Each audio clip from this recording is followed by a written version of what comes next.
Chapter 1067. Arbor's ranking was originally 0 because while the others were working hard to kill profound beasts in the sealed space, she was still strolling around outside.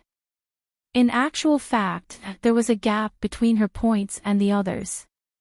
But now, her points were rising at a crazy speed. If Do Fengqi and the rest were here and saw such a shocking record, they would definitely be shocked speechless. The startled swan dagger was a spirit weapon with extremely strong destructive power. When Arbor was controlling it, she didn't need any fancy moves or profound skills. From start to end, there was only one move, a straightforward killing move. The profound beasts that appeared in the sealed space were all slaughtered by the startled swan dagger. As time passed, Arbor was fighting while absorbing the profound energy in the mystic realm. With her as the center, the speed of profound beasts condensing had indeed slowed down. Arbor's consciousness wantonly controlled this startled swan dagger, becoming more and more proficient as her mind and heart were connected. 2 days and 1 night later. Do Fengqi was awoken by the piercing pain in her arm as she blankly opened her eyes. Suddenly, she saw a ferocious profound beast tearing at her arm with its big mouth. That wave of pain was as though it was heart-piercing and bone-eroding, causing her to quiver and her mind to clear up a little. Earlier, she was too tired. After 2 to 3 days of continuous fighting, her limbs were so sore that she couldn't even lift them up. So much so that in the process of fighting with the profound beast, she actually fainted. Luckily, the profound beast didn't bite her head, otherwise, she would have long been dead. Actually, Do Fengqi and the rest could feel that the speed of profound beasts condensing in the sealed space had obviously slowed down by a lot. Previously, after killing a batch of profound beasts, another batch would condense within minutes and there wasn't even time to take medicine. But now, it was different. Do Fengqi propped herself up with difficulty and chopped off this virtual profound beast's head. Seeing the profound beast in front of her turn into a white mist and disappear without forming a new profound beast, Do Fengqi's tensed heart gradually relaxed as she heaved a sigh of relief. She hurriedly took out the few remaining medicinal pills from her inner world and consumed one. This kind of medicinal pill was a low-grade profound recovering pill that she bought from the pill house. Its effect was very ordinary but the price was extremely expensive. After eating it, she could only recover 10% of her profound energy in a short period of time. She was still lying on the ground like a dead dog, panting slightly. Do Fengqi even felt that 10 years had passed in the sealed space. If she could, she really didn't want to move a single finger right now. However, in reality, it had only been 3 days. Furthermore, other than the first day, when the Xian beasts surged forward at an extremely fast speed, from the second day onwards, they would at least have some time to rest after killing a batch of Xian beasts. Little Sixjing also discovered that his condition had clearly improved a lot. After he finished killing this batch of mystic beasts, he panted heavily, and the long sword in his hand drooped slightly. He focused his mind and seized the time to adjust the mystic energy in his body to recover. According to his estimation, only 3 days had passed. Next, they would have to stay in the sealed space for about 7 days before they could leave. He was very tired, but he couldn't slack off. The crown prince of the Eastern Kingdom lay on his back on the ground, panting heavily. His eyes were wide open as he stared at the clear blue sky. He didn't expect that the sky in this mystic realm would be so blue, but now he felt like he was in hell. If he could choose again, he would rather die than go to this hell. Chapter 1068. Jade Color Parlor. The most famous brothel on Guanlan City's East Street usually entertained high officials, nobles, and wealthy merchants. No matter how difficult the world was, there were plenty of wealthy people who would throw away a fortune for Jade Color Parlor's top hostess, Miss Ran. At this time, in a private room on the 3rd floor, people were toasting each other. "Cult Master, come, come, come. Let this humble one toast you first. The person who raised the cup had hazy, drunken eyes, and he seemed a bit groggy. This person was in his 40s and had the typical round, earthy appearance. He had a pair of especially small eyes, and if one didn't look carefully, they probably wouldn't be able to find those two slits. The man he addressed as Cult Master was merely in his early 20s. Dressed in a gorgeous purple robe, he rested his chin on one hand and leaned against the wooden armchair. His eyes narrowed as he smiled faintly, exuding a seductive aura. That's right, seductive. He was a man with feminine features and bright eyes. Those eyes were very seductive, as if they were born with a trace of affection, causing one's heart to thump like a little deer. Regardless of gender, old or young, he was captivating. It could be said that this cult master's appearance was several times more exquisite and outstanding than all the women present. It also caused the hearts of all the ladies to sway wildly, and their gazes were very hazy. It was truly a case of intoxicating oneself rather than wine, and bewitching oneself rather than lust. Today, this humble one is fortunate enough to invite Cult Master. It is truly this humble one's honor. Zheng Chao piled a smile on his face and bowed to that man. He turned to look at second manager Qi, who was a bit drunk, and shouted, "Idiot Qi, why aren't you refilling Lord Cult Master's wine? Why are you the only one drinking?" "Ah, yes, yes, yes." Second manager Qi hurriedly stood up with a face full of smiles, and his small eyes narrowed even further. The young man addressed as Cult Master casually raised his cup and drained it in one gulp. Pushing aside the female attendants on both sides, Lord Cult Master seemed to be somewhat impatient with these women who were eagerly sticking to him. Zheng Chao chuckled. It seems that Cult Master is dissatisfied with these vulgar women. That's right, how could Cult Master take fancy to these sluts who have been toyed with countless times? Clap clap. Zheng Chao clapped his hands lightly. Not long after the applause ended, a middle-aged procuress wearing brightly colored makeup, Sun Yang, walked in, twisting her slender waist, and bowed with a smile. "Honorable guests, what can I do for you? Go, find a few more decent goods. Remember, they must be clean. Our sect master hates those dirty things the most." "Yes, yes, yes." The cult master sat there with a faint smile on his face. He narrowed his eyes and glanced at the fat officials in front of him. At this time, after 3 rounds of wine, these old fogies no longer cared about etiquette. Each of them held a beautiful woman and kept touching her up and down. His fingertips tapped lightly under the table, as if he was already used to this kind of banquet that was filled with the smell of corruption. In fact, if State Uncle Zheng hadn't informed him of a big deal today, he wouldn't have come to discuss it in person. Although it was quite boring, he couldn't help but feel slightly excited at the thought of that big deal. Oh, it wasn't State Uncle Zheng, but the former State Uncle Zheng. The cult master curled his lips mockingly. It was true that even a broken boat had a 3-inch nail. Although this former State Uncle Zheng's property had been confiscated, it could be seen that he was still hiding some personal goods from the rewards he provided. This is the former Minister of Works. Chapter 1069. The cult master curled his lips in an indescribably flirtatious smile. "I already know your identities. Let's get straight to the point. Weren't these old fellows just a motley crew who had suffered under the Crown Prince's hands and had been pulled down one after another?" To put it bluntly, the cult master actually didn't really want to pay attention to them.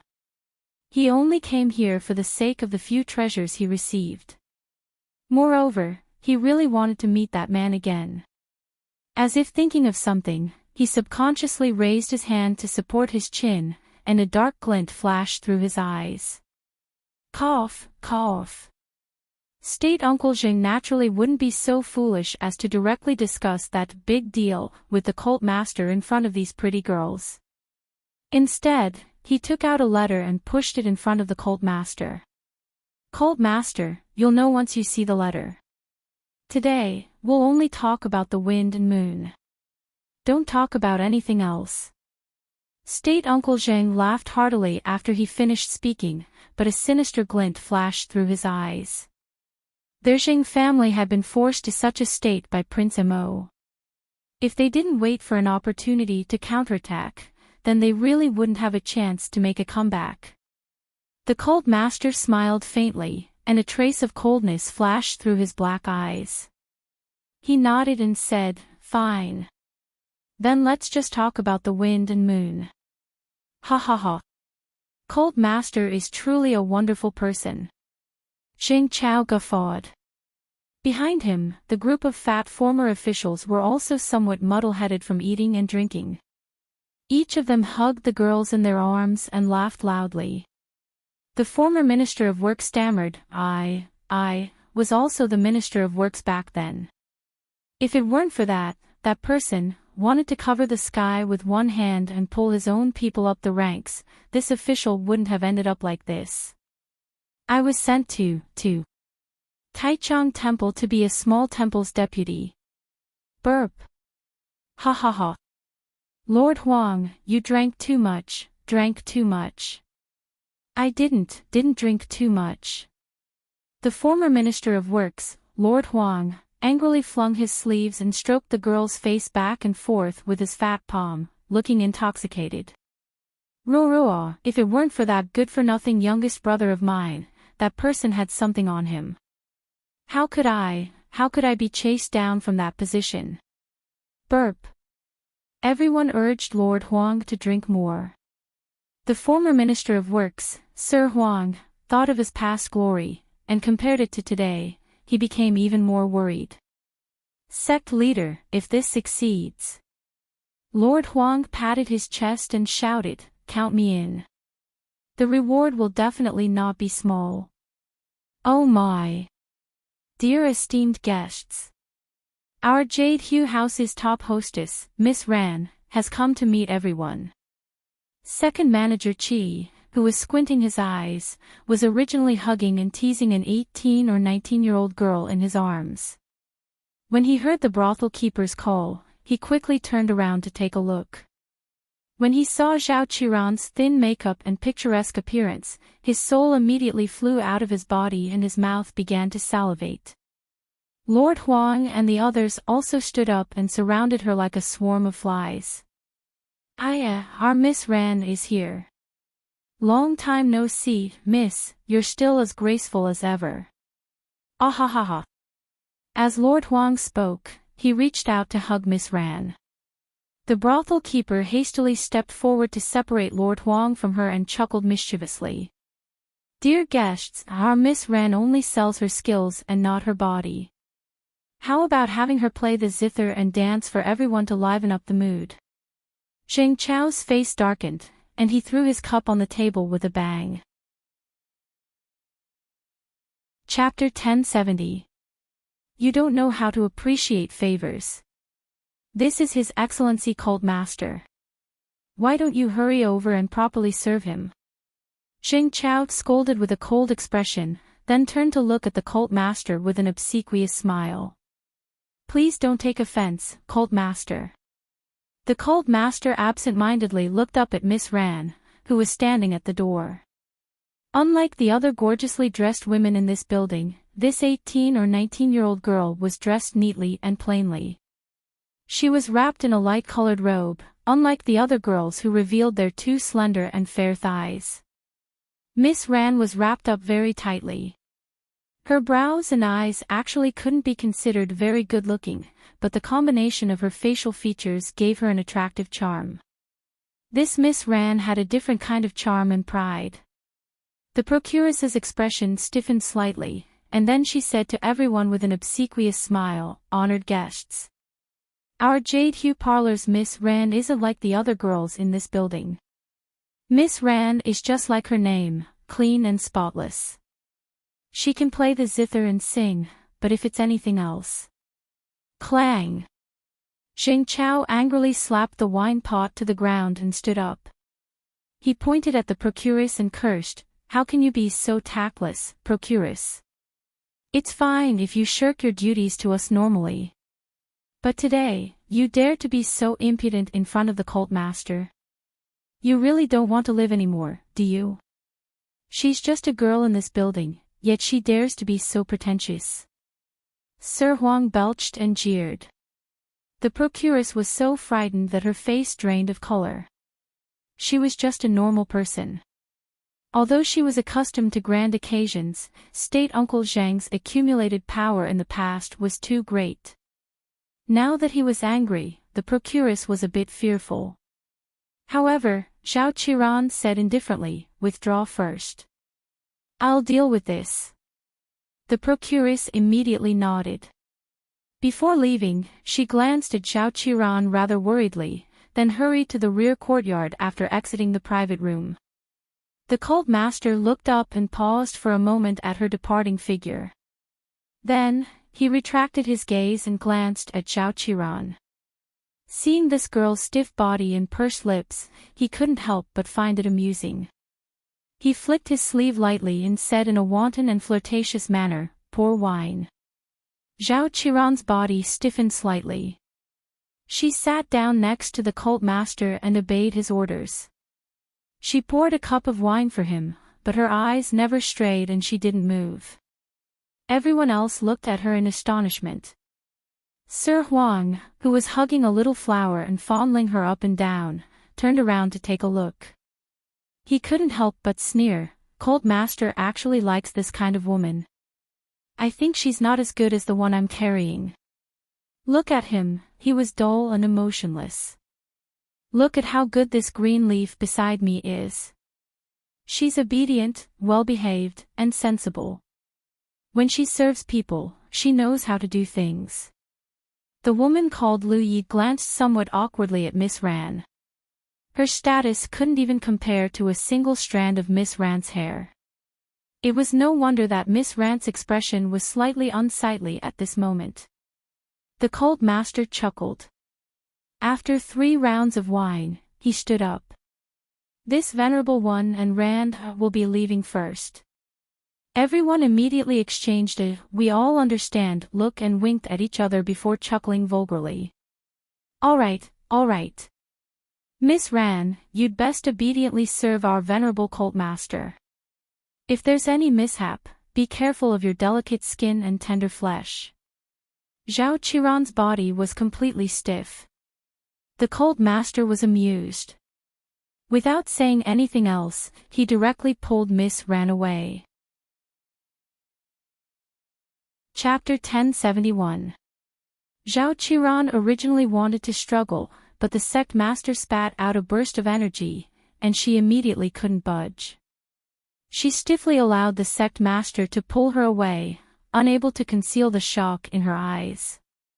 It was for no other reason than the sect master softly whispering in her ear, "This venerable one knows that you're a member of the Rakshasa ghost sect." Seeing Miss Ran stiffen, the sect master wickedly curled his lips and dragged the girl into the room, slamming the door with a bang. That door heavily slammed into Miss Ran's heart, causing her to be so shocked that she almost couldn't breathe. The man in front of her had an extremely shocking aura, causing her mind to waver for a moment. "Sit down and drink another cup with this venerable one. I believe that your sect master will arrive very soon." The sect master pressed the girl to sit down and unsealed her acupoint with one finger. He swirled the wine cup in his hand, his tone not allowing her to refuse. "You. Don't worry. As long as you cooperate well, this venerable one won't make things difficult for you." The sect master's lips curled slightly, and he indifferently drank a cup before leisurely saying, "Hey, put away that dagger in your sleeve. Be careful not to stupidly cut yourself. If this venerable one wanted you, do you think you can do anything to this venerable one with that lousy dagger in your hand?" The sect master glanced at her with a spurious smile.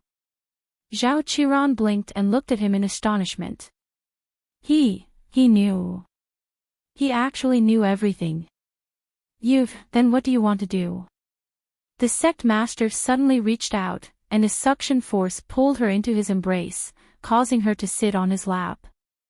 I heard that you, the top hostess of Jade Hue Parlor, have all the men in the capital scrambling after you like a flock of ducks. His thin and soft sleeve brushed past her small face, and a faint smile tugged at his lips. You've seen so many men, so you're the most qualified to speak. This venerable one asks you, do you think this venerable one stinks? Zhao Qiran. Why was she suddenly speechless? This esteemed sect master, what kind of damned question was this? Sigh. The sect master's beautiful eyes narrowed in melancholy, and his thin lips pursed as he looked at Miss Zhao and asked, I'll ask you again. When this venerable one hugs you, do you feel any discomfort? Miss Zhao looked at him with a dumbfounded expression. Why is it that this sect master, who looks so elegant and talented, seems to have some problems with his brain? Why didn't you answer when I asked you a question? The hierarch's face turned cold, and the smile on his face turned cold in an instant. Zhao Qiran was flabbergasted by his quick change in attitude. It's not without a sense of comfort, Zhao Qiran stammered in reply. The sect leader was furious. With a flick of his sleeve, he threw her to the ground and stood up abruptly. Liar! Zhao Qiran. If you still don't speak the truth, this seat will tear down your jade color house. Zhao Qiran, what should I say? Isn't this sect leader a bit too temperamental? Indeed, it's not very comfortable. Zhao Qiran could only agree with him. The cult master's brows relaxed, and he immediately smiled. He stretched out his long arms and happily picked Miss Ran up from the ground. Once again, he held her in his arms like a baby. He stroked the back of her head and asked, Is this comfortable? Zhao Qiran's body stiffened, her head wooden as she shook her head. This cult master seemed to be a sick person. You women always like to call stinky men stinky men. Could it be that this venerable one really stinks? Chapter 1072. Zhao Qiran. What should she say? If she denied it, perhaps this esteemed cult master would turn his back on her like a madman. Thus, Zhao Qiran nodded reluctantly. The cult master immediately sighed. No wonder she doesn't like me. Tell me, this cult master baths twice a day, and even my clothes have incense on them. How can I still stink? Forgive me for not answering this question of yours. Miss Ran tightly pursed her lips and simply didn't say a word. In reality, she only smelled a faint fragrance on this cult master's body and didn't have any unpleasant odor. Moreover, when this cult master hugged her, to be honest, she actually didn't feel any revulsion. His hug was natural like water and didn't seem vulgar at all. It really couldn't be said to be uncomfortable. How do you women like to be hugged? Horizontally or vertically? The cult master humbly asked for advice. Zhao Qiran. Princess, why haven't you come to rescue this subordinate? Knock knock. Two soft sounds came from the window, and a low voice softly said, Cult master, the Raksha princess is still several kilometers away from here. She'll probably arrive in less than 3 minutes. Upon hearing this, the cult master immediately pushed Zhao Qiran away from his lap and turned back to give him a charming smile. This cult master will seek your advice next time. I'll take my leave first today. With that, he nimbly flipped out of the window. Like a wisp of flowing cloud, his figure instantly vanished without a trace. Bam! The door to the room was forcefully kicked open by a beautiful woman. A pair of beautiful eyes darted back and forth, and the Raksha princess sweetly called out with her innate baby voice, Ding Lang. Then, she looked dumbfoundedly at Zhao Qiran, who sat paralyzed on the ground and couldn't move at all. Why is it only you? Where did Ding Lang go? As she spoke, mystic chi shot out from her fingertip and suddenly hit Zhao Qiran's sealed acupoint. Zhao Qiran heaved a sigh of relief and hurriedly stood up to bow. Princess, Cult Master left just now. Princess Raksha gritted her teeth and stomped her feet. She turned around and chased after Ding Yun, shouting, "Ding Yun, you little bastard, let's see where you can run to." Cult Master Ding, who was already far away, couldn't help but tremble when he heard Princess Luosha's shout. He hurriedly ran even faster. It wasn't until he had run quite a distance that he slowed down and let out a sigh of relief. That was close. He was so close to being caught by that crazy woman. Sect Master, this subordinate has something to report. Left Protector, if you have something to say, just say it. The sect leader, who had just recovered from the shock, turned his head and glanced at the man who had followed him like a shadow. The Holy Maiden left the headquarters several days ago and headed for the Mystic Beast Forest. At this moment, she should be heading to the forest's secret realm together with the elites of each nation to gain experience. The sect master was slightly taken aback but then nodded. Sikong Fuling has always been a mischievous person. Why would she want to go to the forest mystic realm this time and do such a thankless task? The secret treasures and spirit weapons in the Mystic Beast Forest mystic realm had always been a legend. He didn't believe that Sikong Fuling, with her lazy personality, would listen to everyone's rumors and go to the mystic realm to suffer. It said that that person is also in the group. Who? A foreboding feeling suddenly flashed through the sect master's mind. Prince Mo's consort. A trace of anger flitted across the sect master's picturesque features. Why should she meddle in my affairs? Chapter 1073. The Left Protector was silent. He understood very well that it was best not to speak when this person was in a fit of anger. Otherwise, the more he spoke, the angrier he got, and the more perverted he would do something. It was best to let him calm down silently. How many days has it been since you left? Cult Master Ding asked him with an ugly expression. 4 or 5 days, the Left Protector answered briefly. Suddenly, the Cult Master's figure flashed, and his slender body flashed up a tree. In the time it took to take a breath, a beautiful woman wearing revealing clothes suddenly flashed in front of him and pressed a hand tightly on his shoulder. The Left Protector felt his chest tighten, but he didn't say anything. He only looked at the newcomer in silence. He, Big Brother Left Protector. The Left Protector thought this old witch was probably a bit old to be his mother. Hearing her call him Big Brother Left Protector or something, he felt goosebumps all over his body. Okay? Where's your esteemed cult master? The Raksha princess pouted her bright red lips and looked at the Left Protector with misty eyes. Her soft hands seemed to be kneading and squeezing his shoulders. The Left Protector suddenly felt that at this moment, he was like a pig waiting to be sold at a high price. The owner was testing whether or not this pig was fat enough to be sold. His esteemed cult master actually didn't say anything and directly left his beautiful subordinate behind to climb up a tree. He really wanted to betray him. Big Brother Ba Shan. We haven't seen each other for quite a while. The Raksha princess' delicate hands were like snakes as they stroked down the Left Protector's square face. She stroked all the way to his neck and gently rubbed his protruding Adam's apple back and forth.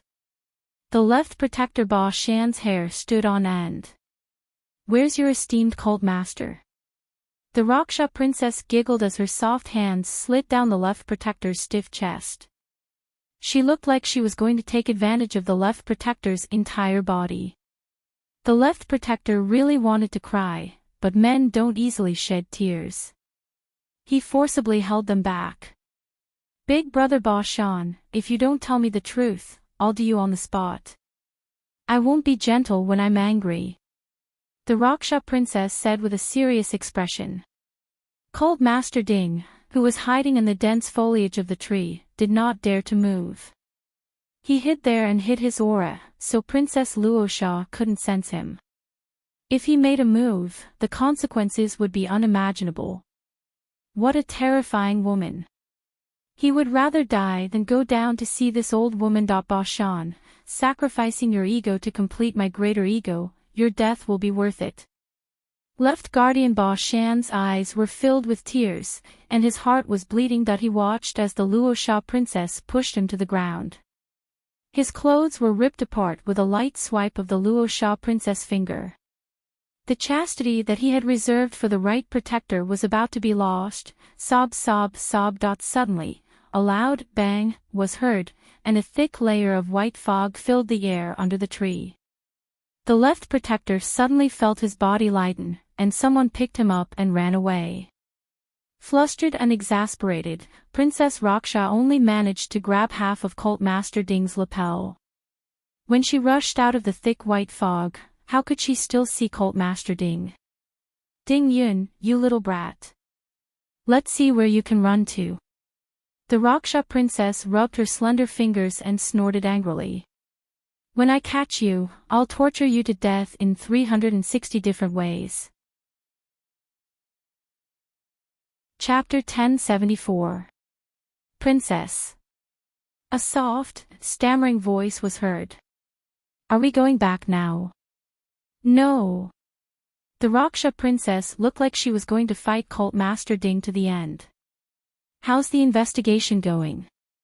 This subordinate found out that the Holy Maiden left the demonic cult's headquarters several days ago and headed for the Mystic Beast Forest. This little bitch must have bewitched Brother Cult Master, so he won't accept my goodwill no matter what. The Raksha princess angrily said, let's go to the Mystic Beast Forest to meet this little bitch. That female subordinate speechlessly glanced at the Raksha princess before silently following her. In reality, the princess had pursued Cult Master Ding for so many days, but when had Cult Master Ding ever cared about her? He was clearly rejecting her. The Raksha princess's exquisite face was taut as she suddenly asked, how many days has it been since my sheaf left? The female subordinate hastily replied, ever since you sent her to Balon City to search for a spirit weapon, she hasn't returned. It's been a very, very long time. The Raksha princess indignantly flung her sleeves. Despicable. Everything is against me. The female subordinate didn't dare utter another word and hastily left with her. My Lian section break. After exiting the Honghai Temple, a group of low-key carriages headed for the palace. Mo Lian leaned against the brocade next to the window and gently rubbed her head with one hand. The restoration and reconstruction of Nimpan Tower was going smoothly. According to the normal speed, it would probably be completed within a year. Without these vexing matters, he also felt much more relaxed. Once his little crown princess returned safely, he could happily consummate the wedding. When he thought of this, Prince Mo's lips curled up, and a faint smile appeared on his face. I wonder if this little fellow is having fun in the mystic realm. Whoosh! A light sound rang out. Prince Mo narrowed his eyes and turned his head to the side, only to see a short arrow abruptly pierce through the thick curtain and nail itself to the window frame. The arrow's tail quivered, and there was even a piece of bright yellow silk cloth wrapped around the arrowhead. Who goes there? The guards outside shouted angrily and drew their swords. Huifeng impatiently lifted the curtain and called out, Your Highness. I'm fine. Prince Mo shook his head calmly. Huifeng quickly bowed and boarded the carriage. He took out the bright yellow silk cloth that Prince Mo had tied to the window lattice and handed it to the Crown Prince. The Crown Prince only glanced at it. Out of the corner of his eye, he saw the signature on the silk cloth, Ding Ting Ding. Then, his face suddenly turned cold. Without saying a word, he got out of the carriage and hurriedly rushed in a certain direction. Your Highness. Huifeng and the others were alarmed, and they hastily followed after him. The group of people had just turned the corner when they saw more than a dozen men wearing ferocious-looking masks pouncing on them. The two sides started to fight on the spot. The Crown Prince's figure floated to an arch bridge like a wisp of smoke. This small stone arch bridge had a very steep slope, and a tall figure in a bewitching purple stood in the center of the slope. Ding ting ding. Mo Lien gazed icily at the figure in front of her. Emichim, it's me. That person turned around, revealing a smiling face that resembled the Maitreya Buddha. He looked benevolent and exceptionally amiable. However, this smiling face truly didn't match the murderous aura emanating from his body in the slightest. Mo Lien naturally wouldn't foolishly believe that this appearance was Ding Tingding's original appearance. You came to throw away your life. Crown Prince Mo sneered, his extremely frigid gaze landing on the other party. Chapter 1075. He hadn't even had the time to find trouble with this person, and this person had delivered himself to his doorstep. If this wasn't seeking death, then what was? It's not certain who will die yet. Ding Ting Ding extended a slender, white finger and shook it forcefully in the air. His gaze circled back and forth on his body, tsk tisk. He lightly laughed. A trace of cold mockery slid across the man's lips, slowly but clearly enunciating each word, Prince Mo. This lord has received a valuable gift from others, so this lord will naturally keep his promise. This lord will take your precious life. Mo Lien couldn't help but sneer, 5 clusters of flames dancing between her raised fingers. Ding Tingding's laughter was low and deep, and he suddenly flung out a wriggling little snake with a wave of his hand. Unfortunately, before it could fly in front of Mo Lien, it was burned to ashes by a cluster of flames. If I beat you, how about you give me this beautiful skin on your body? Ding Tingding blinked, with a humble and pleading appearance. If I use your skin to make a beauty drum and give it to the little girl, she'll definitely be very happy. Mo Lien couldn't be bothered to pay attention to this person. Such a despicable move.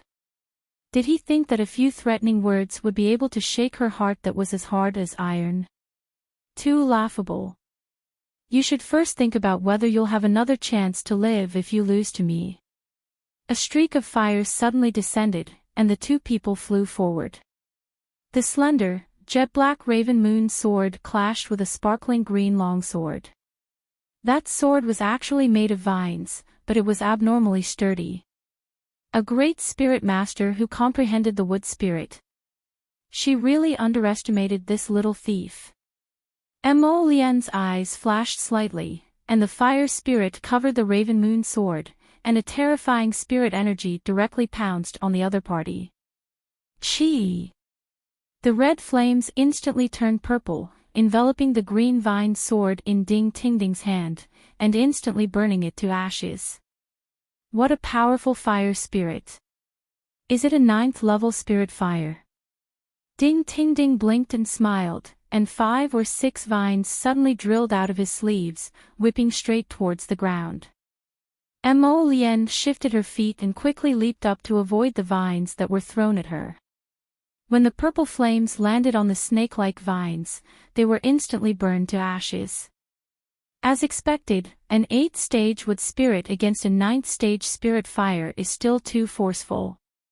Then, try my spiritual weapon.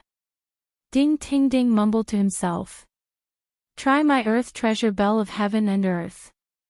This is a spiritual artifact that has been forcibly sealed to the 15th level. It's not just a spiritual artifact. Ding Tingding called out somewhat childishly, take this. In the blink of an eye, a gigantic black bell jumped out from his conscious and headed straight for Mo Lien to envelop him. If he was caught by this bell, he was afraid that he would really have to give up his life here.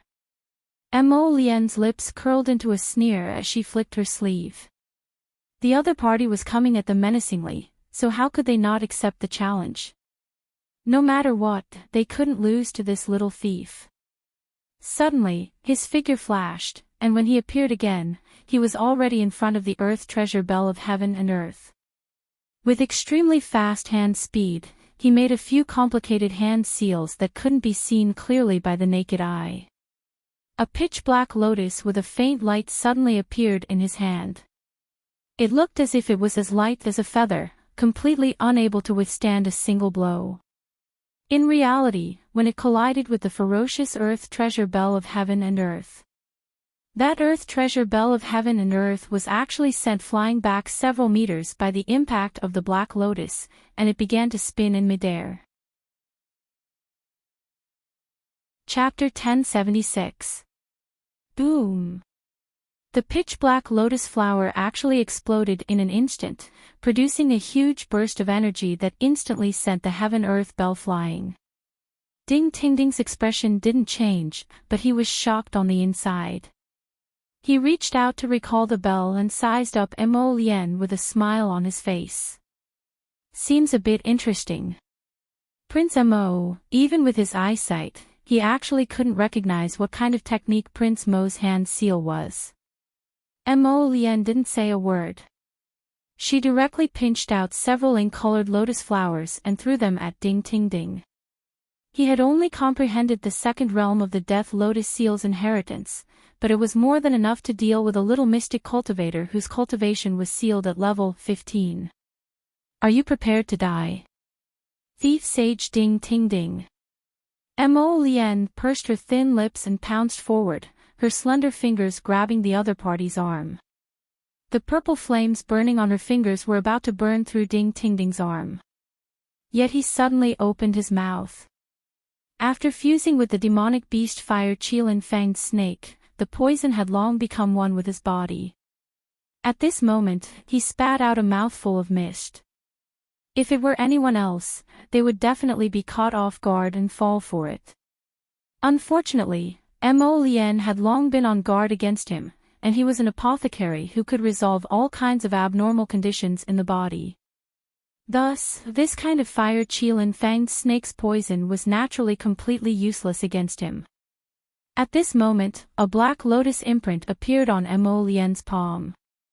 She flew up and took advantage of Ding-Ting-Ding's momentary lapse of confusion to press her palm, which contained a huge amount of mystic energy, on Ding-Ting-Ding's chest with a bang. However, he suddenly felt a slight stabbing pain in his palm and abruptly pulled it back. Cough! Ding-Ting-Ding abruptly took a step back, and a trace of blood inevitably slid down from the corner of his mouth. He suddenly laughed hysterically. Mo Lien, oh Mo Lien. Do you think you've won? Take a look at your hand, okay? Mo Lien looked down at her palm expressionlessly.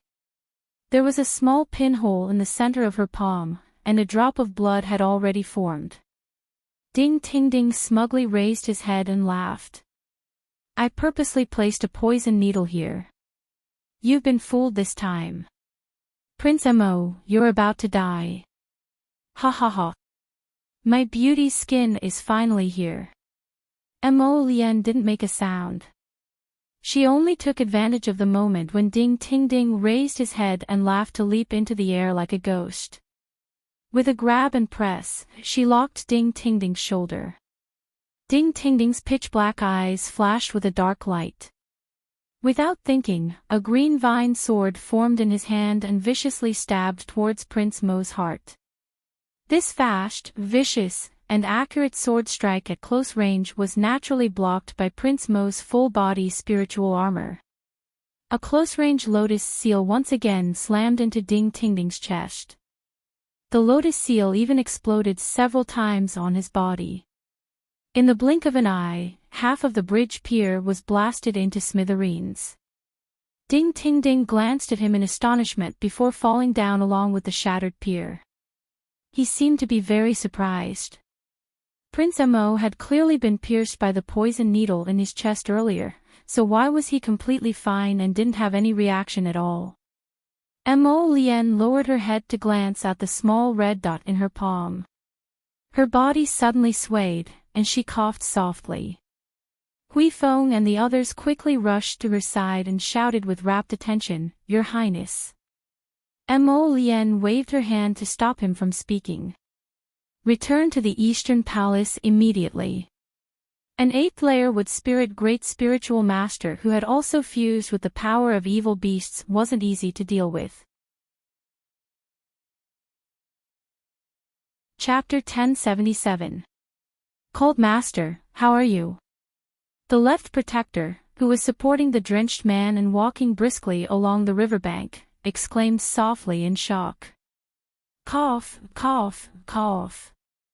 Although the Cold Master was in a sorry state, extreme joy floated between his brows. Ha ha ha. Cough, cough. The left protector hurriedly took out a medicinal pill and fed it to him. Cold Master, your heart was heavily injured by a dagger earlier, and it hasn't fully recovered during this period. Now, your heart has been struck by Prince Mo's palm again and again. You had better take care of your body. Ha, cough, how much better do you think he is than me? The Cold Master smiled smugly. I merely received 2 palm strikes from him. It'll be fine as long as I shift the important organs in my body. He said indifferently, it's not like I'll die. He's different. He was poisoned by the devil grass, and no one in the world can cure him, ah ha ha. Cough, cough, he's dead for sure. Right now, he still doesn't know that he'll soon become a corpse, ha ha ha ha ha. After saying this, the Cold Master laughed crazily again until he spat out a mouthful of blood before stopping. Cold Master. The left protector turned pale with fright as he supported his worrisome master, somewhat blaming him for not cherishing his body. The Cold Master's playfulness was his second nature, and his emotions were hard to discern. When had he ever seen someone injure him to this extent? How could he still laugh? Take me to the Mystic Beast Forest. He abruptly grabbed his wrist. The left protector's dog eyes widened in shock. Cold Master. Why do you still want to go to the Mystic Beast Forest when you're injured like this? Shouldn't he immediately return to the headquarters to treat his injuries? Less nonsense, take me there. The Cold Master coughed up blood, and his body involuntarily pressed down on the left protector. The left protector looked down and saw that his master had fainted just like that. He couldn't help but be anxious and angry, but he didn't dare to go against his master's wishes. He could only find a place to treat his master's injuries before taking him to the Mystic Beast Forest. He thought, how did I end up with a master like you? Idiot ding ting ding. After 7 days and 6 nights of killing profound beasts, he was endlessly absorbing the boundless profound energy in this place.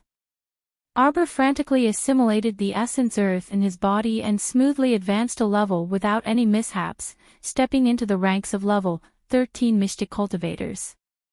Looking inside, he found that less than a third of the life essence earth was left after the rapid fusion. It seemed that the estimated fusion time would be much faster. She suddenly opened her eyes, her heart beating like a drum for no reason, and her mind was in a strange panic. She hurriedly reached out to soothe her noisy chest and looked up at the blue sky in the mystic realm with a puzzled expression. What's going on? For a moment, he felt very flustered. Before she could think about it, she heard a series of heavy footsteps. He didn't even need to look to know that it was that damn giant ape senior. The giant ape arrived in front of her and suddenly stretched out its hairy arms, lifting her up as usual.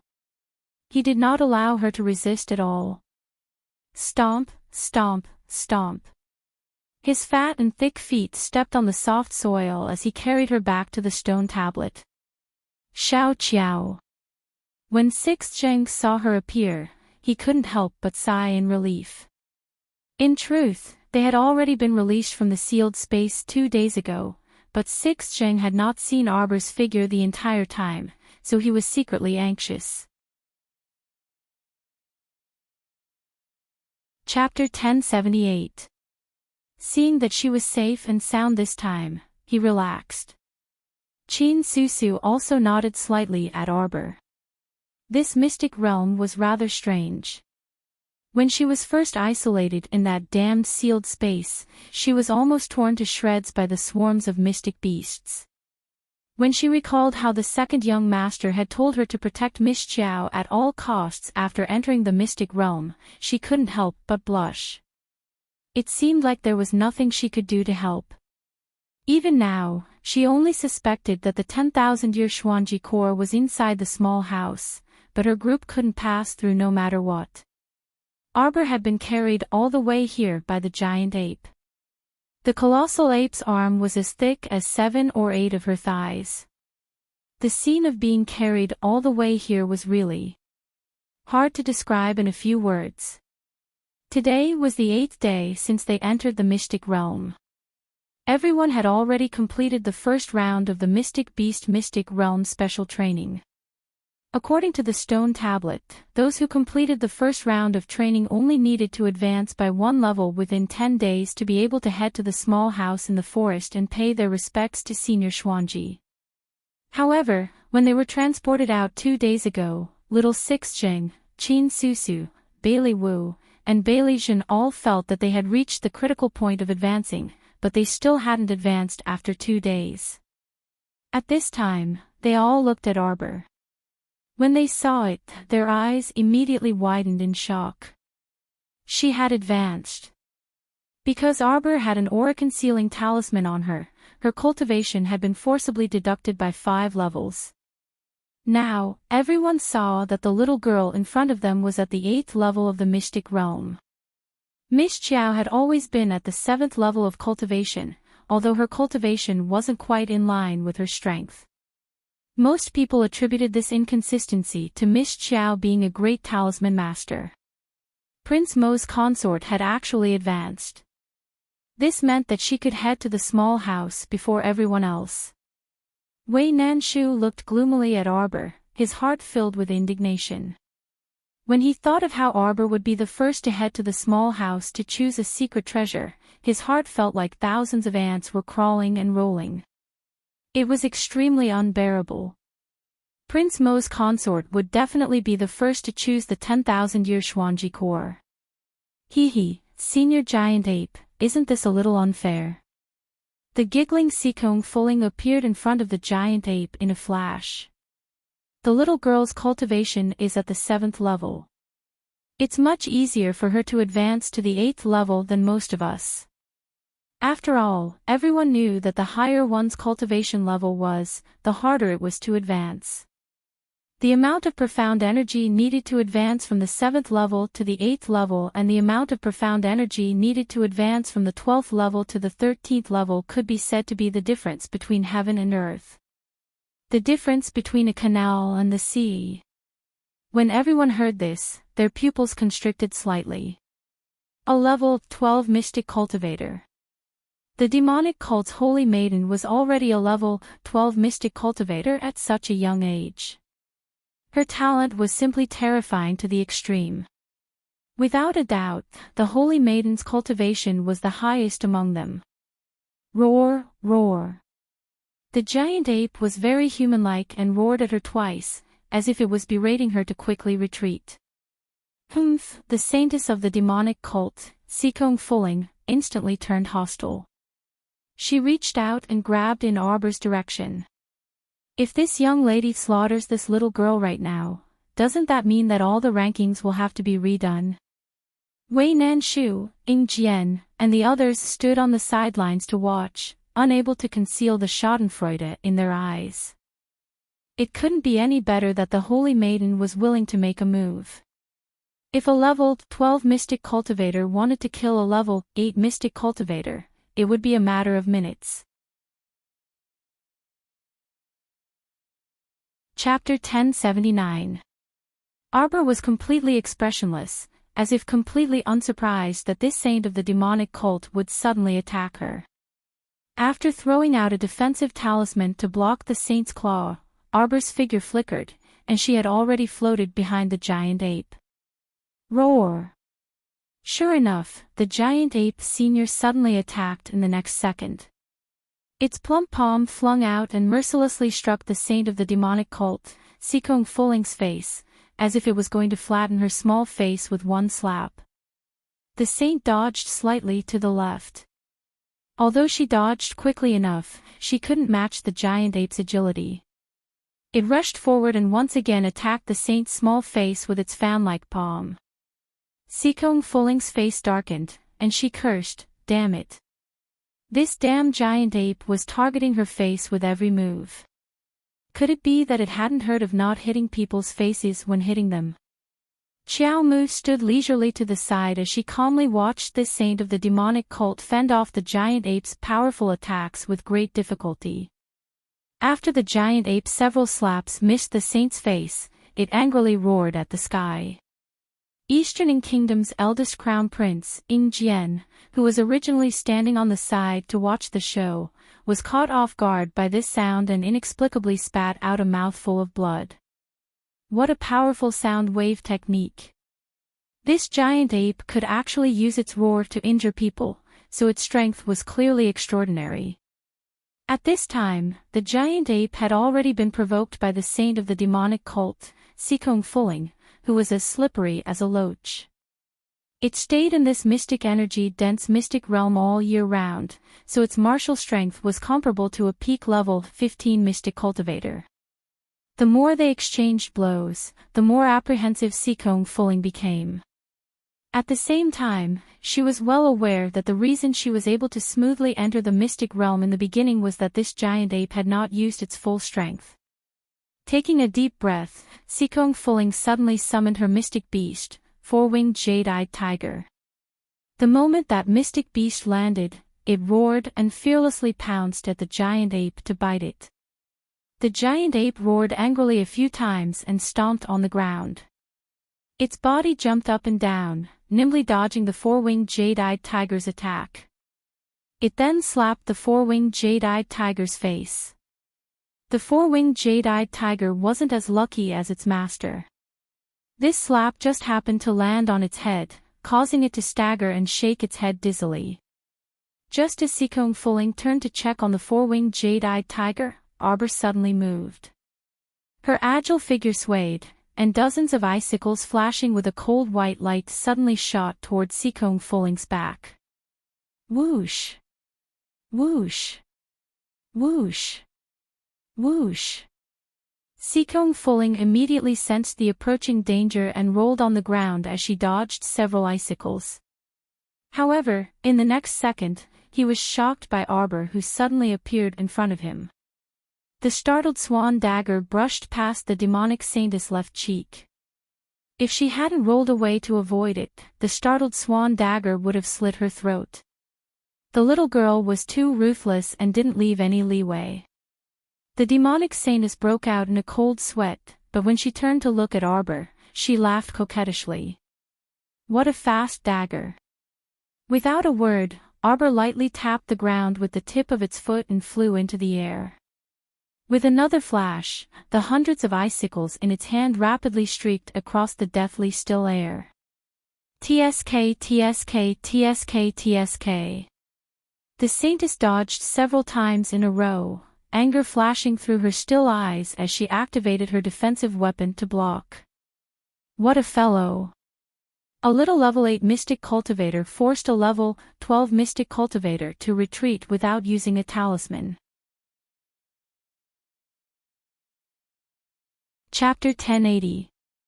With several sizzling sounds, the icicles rained down and continuously struck Sikong Fuling's defensive barrier.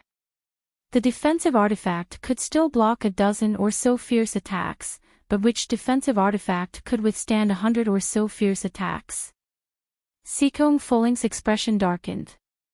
She slightly relaxed her mystic energy, and the entire defensive barrier was broken open by the icicles with a bam. Bam, bam, bam. Everyone speechlessly turned their heads to look, only to see Senior Giant Ape grinning widely and happily clapping his large, furry palms. His heart was probably biased to God knows where. They originally found it very strange that Senior Giant Ape's enthusiasm for Miss Chiao was completely different from theirs. Could this be a natural affinity for each other? Cough, cough, cough. After the defensive barrier was broken, Sikong Fuling dodged a row of icicles with lightning-like speed. But she was still unavoidably hit in the thigh and elbow by several icicles. Streaks of red abrasions appeared especially conspicuous on her fair skin. Sikong Fuling's gaze had already turned completely cold, and she looked up at Arbor. I originally thought that you were a pretty good girl, but who knew that you also know how to sneak attack from behind? Arbor blinked but did not speak.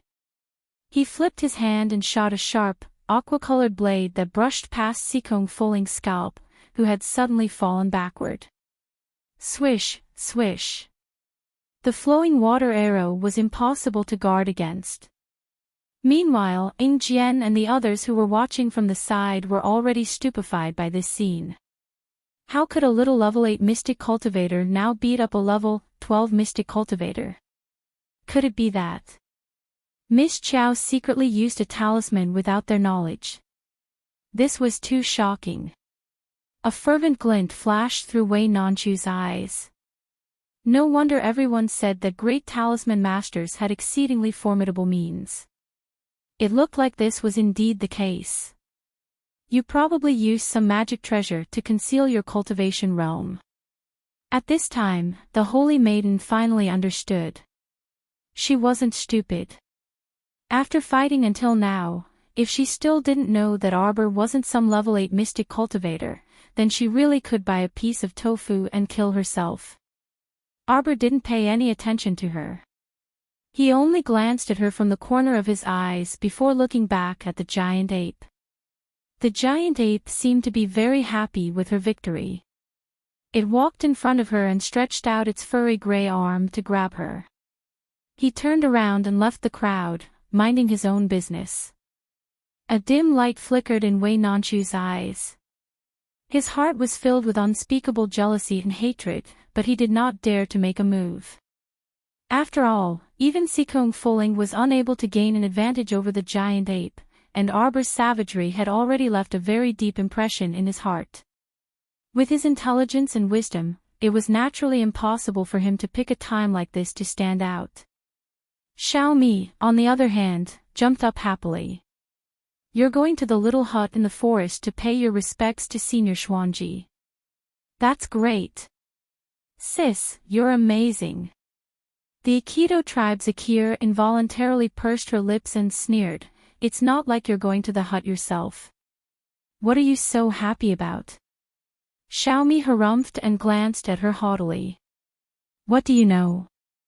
How can a brainless woman with big breasts like you, who pounces forward at the sight of men, possibly understand the precious sisterhood between us? Akir's face alternated between green and white at Xiaomi's blunt words. She twisted her body and stomped her feet. She hugged Ollie's arm and called out delicately, Ollie, look at her. Chapter 1081. Ollie glanced at Xiaomi with a gloomy expression. He was also very dissatisfied with Xiaomi's tone and attitude. It was as if aside from Arbor, no one else was worth anything in her eyes. It was a little infuriating. Xiaomi shrugged and retracted her gaze. Then, she walked to the side with Gong Sunlai and sat down. She closed her eyes and continued to cultivate. In the past 2 days, the mystic energy in the entire Mystic Beast's secret realm had thinned considerably. However, they could instinctively feel that the waves of energy coming from the small house were continuously filling the void of mystic energy here. Such a powerful object, it had to be. The 10,000-year-old Xuanji core. On the other side, Arbor was carried by the giant ape's arm the entire way. She watched speechlessly as the ape moved and leaped through the lush green forest and quickly arrived in front of a small house. This small house had red walls and black tiles. There was a red copper bell hanging from the door. The crisp tinkling of the bell could be heard from afar. The giant ape put her down and gently poked Arbor's shoulder with its finger. Xiao Mu turned to look at it and said with a nod, I can go in, but next time, you can't always carry me back and forth. She wasn't a little doll. What was with her being carried around all the time? She was so shameless. The giant ape grinned at her. This big guy had been in the secret realm for so many years that its intelligence had long since developed. Naturally, it could understand her words. Seeing it smile, Xiao Mu took it as a sign that it agreed with her. She then nodded, put her two little claws behind her back, and walked towards the house with light steps. If she advanced within 10 days, she would receive the first opportunity to visit Senior Xuanji. No matter what, this was still a rare opportunity. Arbor began to look forward to it. What kind of good things would this Senior Xuanji give her? After all, she was the first person to successfully advance in the secret realm. It wouldn't do if Senior Xuanji didn't have anything to give her. Creak. The door to the small house was pushed open by her small hand. Looking inside the house, everything was arranged in an orderly manner, spotless. Although it looked like it had been a long time since someone had lived here, everything was properly tidied up. It was probably the work of the spiritual giant ape. Who knew how many years this fellow had been alone in the mystic realm? It only saw humans once every 10 years. It must have been very lonely. "Oh, my young child, you have come at last." A cheerful voice suddenly drilled into her ear. Xiao Mu abruptly turned around and swept her gaze around the room, but she did not see anyone. "Stop looking. I'm right above you." Xiao Mu abruptly raised her head, and what entered her sight was a pair of small feet in pink embroidered shoes dangling from the ceiling beam, swaying back and forth. Arbor. Do you feel that this old woman is different from the senior expert you imagined? Ahahaha, that's right. Xuanji laughed heartily. I hate being restrained by the rules of the world the most. Acting according to one's nature is my motto. Arbor suddenly interrupted her. Let's get to the point. If you don't hurry up and say it, this virtual image of yours will completely disappear. Xuanji was silent for a moment, then suddenly laughed maniacally again. Good. My 200 years of waiting were not in vain. Little fellow, you are indeed an interesting child. Chapter 1082. Arbor was speechless as she looked at this senior expert. She couldn't help but mutter softly, I don't even know if it's a trap. There are no secret treasures or spirit weapons at all. She was very clear that this senior sitting on the beam in front of her seemed to be talking to her, but in reality, it was just a remnant shadow. Everything she said was preset by herself. Don't think that because I came from the mountains, I can be easily deceived. Little fellow, you're the first person in more than 200 years who can really advance in 10 days in this mystic realm. My bitter wait was not in vain. Sigh. Arbor raised her eyebrows slightly. My mystic realm has been open for more than 200 years and has accepted at least 20 batches of people. If I'm not wrong, my encouragement reward Xuanji pill should have been used up in the last round of the mystic realm trial. Arbor's mouth twitched. If Wei Nanshu and the others heard this, they would probably vomit blood on the spot. Sigh, child. From today onwards, you're the second-generation leader of our Xuanji school. Wait. What second-generation leader of the Xuanji school? Then wouldn't the first generation be this senior Xuanji in front of her? After 300 years, she was only the second generation. That what a poor sect this was. She didn't want to be some leader. She refused to accept this kind of job that forced a duck onto a perch. Don't think that being the leader of our Xuanji school is a laborious task. In fact, there are many benefits. Arbor curled her lips noncommittally. Suddenly, the figure sitting on the beam landed lightly in front of her. In one hand, she held a fist-sized object that was as bright as a ruby. This is a 10,000-year-old Xuanji core. Senior Xuanji sighed quietly. It contains all my cultivation and strength in this life. You only need to absorb it into your dantian and slowly adjust to it. After a few decades, you'll be able to convert all my cultivation into your own. Arbor looked at the Xuanji core in that person's hand in shock. This was. Senior Xuanji had infused all of his power into it before he died. Similar to the pill inheritance she had received from teacher Long Chuyun, what she was about to receive now was a pure cultivation inheritance. Generally speaking, no one would even attempt to obtain such a cultivation inheritance. This was because it was extremely painful to inject all of one's power into the inheritance jade. The process was also extremely dangerous. There's a 90% chance that you'll die a horrible death before you've even succeeded. The remaining success rate was less than 10%, and it was possible to face all kinds of strange problems. Therefore, even when some of the elders in the family passed away, very few people would be stupid enough to choose to pass their cultivation to the younger generation. Because it was too difficult. Of course, if there really was a senior expert who carved his entire life's worth of cultivation into an inheritance jade stone and imparted it to you, that would be the rhythm of a meteoric rise. Think about it, one's life could be shortened by at least 60 to 100 years of struggle. A country bumpkin could immediately become a powerful expert. This inheritance red jade contains my entire life's worth of cultivation. Now, the opportunity is in front of you. Little fellow. If you agree to become the second leader of my Xuanji school, kneel down and kowtow to me. Chapter 1083. Darling Chow didn't make a sound for a long time as she stared suspiciously at Senior Xuanji, who had a faint smile on her lips. This was a soul that was more than 200 years old. Not only was it transparent, its face was already blurred. Senior Xuanji was obviously anxious when she didn't react after so long. She urged, "Why aren't you kneeling?" Okay, I'll tell you everything.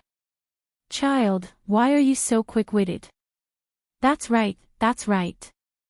To accept my cultivation inheritance, you have to agree to 3 conditions. As I said just now, becoming the second sect master of my Xuanji school is the first condition. This deceitful senior had probably set up this language trap 100 years ago so that the juniors who came would immediately be mesmerized by the Xuanji core and kneel down to accept her conditions. Then, she would tell others that that was actually only the first condition and that there were still 2 conditions waiting for them. Arbor rolled her eyes and silently moved her feet to retreat. Senior Xuanji sighed and said, "The second condition is actually quite simple. When my Xuanji school was first established, there were 103 first-generation disciples. After 60 years of continuous hard work by this senior, the school has expanded to more than 5,000 people. To only accept 5,000 disciples after 60 years, it was probably just a third-rate school. The second task I want you to do is to find the 103 first-generation disciples and recruit them back into our Xuanji school." Arbor was speechless and complained softly, "There are so many people, where can I find the first-generation disciples? I know you'll definitely say that I'm fantasizing and unrealistic." Indeed. Arbor didn't want to scold her, but impatience was already showing in her eyes. She decided to run. She didn't want to take over this Xuanji school's mess. She had to become the sect master and find the first-generation disciples. How troublesome and annoying. I have the name plates of the 103 first-generation disciples here. As long as you're within 1,000 feet of them, you'll be able to sense them. Arbor. A distance of 1,000 feet is actually not that far. You can fly there casually. I don't want to talk to you anymore. Arbor turned around and ran. He reached out and pulled on the door, but it didn't budge. How could he let her out so easily? Arbor rolled up his sleeves, intending to give this senior Xuanji a good beating before asking her to let him out. Unexpectedly, when she turned around, she saw the senior looking at her with tears in her eyes. Although her face was blurred, she could tell that she was heartbroken. "Please don't despise our Xuanji sect.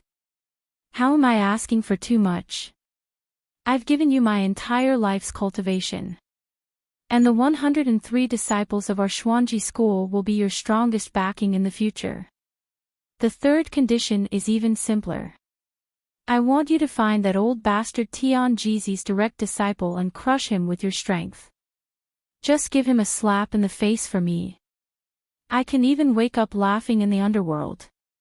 The more Xiao Mu listened to this bizarre condition, the stranger it became. Xiao Mu turned around and slammed on the door. Open the door, open the door. Giant ape, I know you're outside. Hurry up and open the door. Otherwise, she would tear down this lousy place. Just agree to my request, little fellow. Other than the Xuanji core, I can also give you all the entrance fees I've collected from the 20 batches of people who entered the mystic realm. Arbor, I'm actually speechless. Chapter 1084. So this person had cheated so many people of their spirit weapons and Dharma treasures so that they could be offered to her as a tribute that she really had to thank her entire family. If Senior Xuanji had a physical body right now, she would definitely be hugging her leg and crying. Arbor turned her head and shot her a displeased glance, resolutely refusing to accept this 10,000-year-old Xuanji core. No problem, she already had the essence soil. She just needed to fuse it with her essence soil, and she would definitely be able to advance another level in a short period of time. That would be enough. As for Senior Xuanji's cultivation inheritance jade, she could be considered unlucky enough to enjoy it. With so many additional conditions, how could she be a patient person? No way, no way, no way. Our dear Xiao Mook shook her small hand vigorously and gave an affirmative answer. I won't accept it. She was about to turn and kick the door open when suddenly, a green vine shot out from her wrist and automatically coiled around the Xuanji core in Senior Xuanji's palm. Arbor couldn't stop it in time. She watched as that cheating tree directly sucked the Xuanji core into the mystic domain with a whoosh. She was shocked. Stunned. Stunned. Wasn't this crazy tree in seclusion? Could it be that the temptation of the Xuanji core was so great that it lured the little tree out of seclusion? Arbor hurriedly used her inner sight to take a look. She saw that after that cheating tree pulled the Xuanji core into the depths of the mystic domain, it covered the mystic domain with its roots. The entire tree emitted a pure and holy green glow as it pretended to be dead and motionless. It looked like it hadn't come out of seclusion at all. Ha!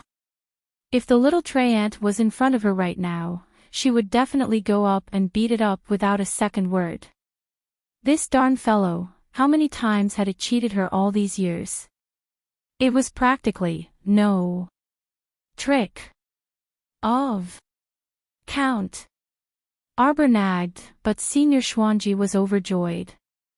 She danced and shouted, Xuanji School's second-generation sect master. You're the second generation. Your whole family is second generation. Arbor turned around angrily and glared at this Senior Xuanji whose face was blurred out. Second sect leader, I'll leave the 3 missions to you. Do them well, I know you can do it. Senior Xuanji laughed and said, oh right. If you meet the descendants of the merfolk race when you travel the pugilistic world in the future, help them if you can. This is already the 4th matter. Xiao Mu grumpily shouted at her. Although she knew that this guy couldn't hear her at all, her little heart still hurt from anger. Why are there so many problems? Just a slight effort. How could there be so many easy things in this world? It all depends on her mood. Xiao Mu turned her head proudly and kicked the door again. This time, the door opened as soon as he heard the sound. Xiao Mu ran out without looking back. She heard Senior Xuanji call out from behind her, Second Sect Master, remember the mission I gave you. Especially if you meet Tianjizi's junior disciples in the future, you must give them a good slap in the face. Arbor had already run far away, throwing the words of the Xuanji School's first-generation sect master to the back of her mind. She didn't know what kind of enmity this guy had with Senior Tianjizi, but he actually wanted her to slap Senior Tianjizi's disciple's face. And it had to be a good slap. What a baffling person. Sigh, as a baby, she really didn't understand the world of the senior experts. Arbor shook her head and ran out of the forest. Suddenly, she heard a roar from behind. Chapter 1085. Turning around, she saw the giant ape grinning widely as it crawled over to her on all fours. It tilted its fat head and smiled charmingly naively. "I'll walk by myself," Arbor said as she spread open her hand. The giant ape retracted its furry arm and glanced at her in embarrassment. Suddenly, it threw a pile of items in front of her. Arbor. What else could she say? Weren't these the entrance fees she had swindled from other people? The spirit stones that little Six Zhang had handed over. The short spiritual dagger that Wei Nanshu had handed over was embedded with a row of red, green, and blue gems. The demonic cult's holy maiden, Sikong Fuling, had given her 2 4-winged jade-eyed tiger canines. It really had everything that one could wish for. Xiaomu rummaged through that trash pile and took out Wei Nanshu's short spiritual blade and another high-level mystic weapon bow and arrow. She placed them in her hands to cushion them. She hung the short dagger on her waist and carried the bow and arrow on her back. As for the rest of the pile, Arbor didn't refuse anything and put them all into her inner world. Sigh, as she really had to reluctantly accept a pile of scrap metal. The giant ape tilted its head and grinned happily as it watched her skillfully put away the items. It then turned around and led her through the valley, returning to the place where everyone was gathered in a short while. Seeing her return, Xiaomi happily went up to her. "Younger sister, did you get your reward?" Arbor showed her the bow and arrow on her back and the short dagger on her waist. Xiaomi was delighted to see them. Not bad, not bad. A mystic weapon and a spiritual weapon. This senior Xuanji is really quite generous. Arbor inwardly disdained her. That person didn't give the reward for nothing. There were still 1, 2, 3, 4 lousy conditions. However, her expression didn't change, and she still wore a stoic expression as she nodded reluctantly in agreement. At this time, Wei Nanshu suddenly shot in front of Arbor, his eyes staring intently at the short dagger hanging on her waist. Fuck, wasn't that the spiritual weapon he handed over to Senior Giant Ape? At this moment, it was actually hanging on the little girl's waist. The row of red, blue, and green gemstones on the scabbard was custom-made by him. Every single one of them was extremely valuable. Naturally, he could recognize it at a glance. Wei Nanshu was fuming with anger. He pointed at the dagger hanging on Arbor's waist and angrily asked, "Why do you have this? What are you doing? Red eyebrows and green eyes staring at my sister, are you tired of living?" Without another word, Xiaomi stepped forward and defended him. A grown man yelling at a little girl. Isn't it very interesting? You. Get out of the way. Wei Nanshu said angrily, I gave this dagger to Senior Giant Ape 8 days ago. Why are you here now? A reward. Arbor looked at him as if he was an idiot. Wei Nanshu choked on her words and didn't know what to say. The dagger was indeed his, but he had already handed it over to the giant ape. Now that Senior Xuanji insisted on giving the dagger to Miss Jiao as a reward, what could he do? Other than forcibly suppressing his anger, he had no other choice. Dong dong dong dong. The giant ape took heavy steps and threw a stone tablet in front of everyone. Written on it, in this round of trial, you will be thrown into the cold pond. As long as you can persist in the cold pond for 7 days, you will have the opportunity to meet Senior Xuanji. Work hard, do your best. Secret treasures and spiritual weapons are all waiting for you in front. Chapter 1086. Arbor looked at the stone tablet and silently rolled her eyes. This senior Xian Ji was too good at tricking people. She didn't even have a small reward like the Xuanji pill, yet she was still using secret treasures to lure people. The giant ape impatiently reached out and patted the stone tablet. Participants of the trial, please press your palm on the stone tablet and the timer will be activated immediately. Those who leave the water before the time is up will be deemed to have failed the trial. This time, even the usually bold and reckless idiot Bai Li hesitated a little. He and his sister Bai Li Jin looked at each other. If you don't participate in the second round of the trial, you will be forcefully transported out within 5 days. Fan Qiuming gritted his teeth and stepped forward. There is no other choice. Hong Bai saw that even Fan Qiuming, this timid opponent, had gone up to press his palm and hurriedly walked over, unwilling to be left behind. The two of them pressed their palms one after the other, then their bodies were enveloped by a white light and they were immediately transported out. Arbor watched them leave one by one and exchanged glances with Xiaomi. She walked over to her side and stuffed a fire talisman into her hand. Don't force yourself. Xiaomi nodded and was transported out in the next second. Arbor saw that the surroundings were empty and everyone had left. She took out a meat bun from her inner world and took a bite. She turned her head and saw the giant ape baring its teeth at her and putting on an exasperated expression. Arbor hurriedly looked down at herself. What's wrong, what's wrong? She had already advanced a level. Compared to most of the people here, she was already hard-working enough, all right. Why was he still looking at her with that expression? Suddenly, the giant ape grabbed her small hand and pressed it directly on the stone tablet. Arbor widened her eyes. The next second, she felt her body lighten and she was also transported out. The most despicable thing was that the ape even snatched the meat bun that she had only taken a small bite out of. The bone-chilling cold water enveloped Arbor, causing her to tremble slightly. Then, just like when she came, a warm current flowed out from her chest and flowed around her body, causing her to unconsciously stretch out her arms and legs and paddle in the pool. This feeling of being surrounded by water and being completely enveloped by the power of water was really not bad. This cold pool was the one connected to the entrance. It was just that the water here was colder than the one at the entrance. However, this was not a big deal. Arbor swam around in this pool as if she was having fun. When she focused her gaze, she saw that not far away, the Ying brothers had covered themselves in a defensive barrier and were shivering in the water, their faces ashen. These two people looked rather pitiful.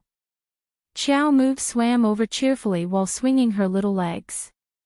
She then circled around the duo's defensive barrier twice. Ying Jian was standing inside the defensive barrier.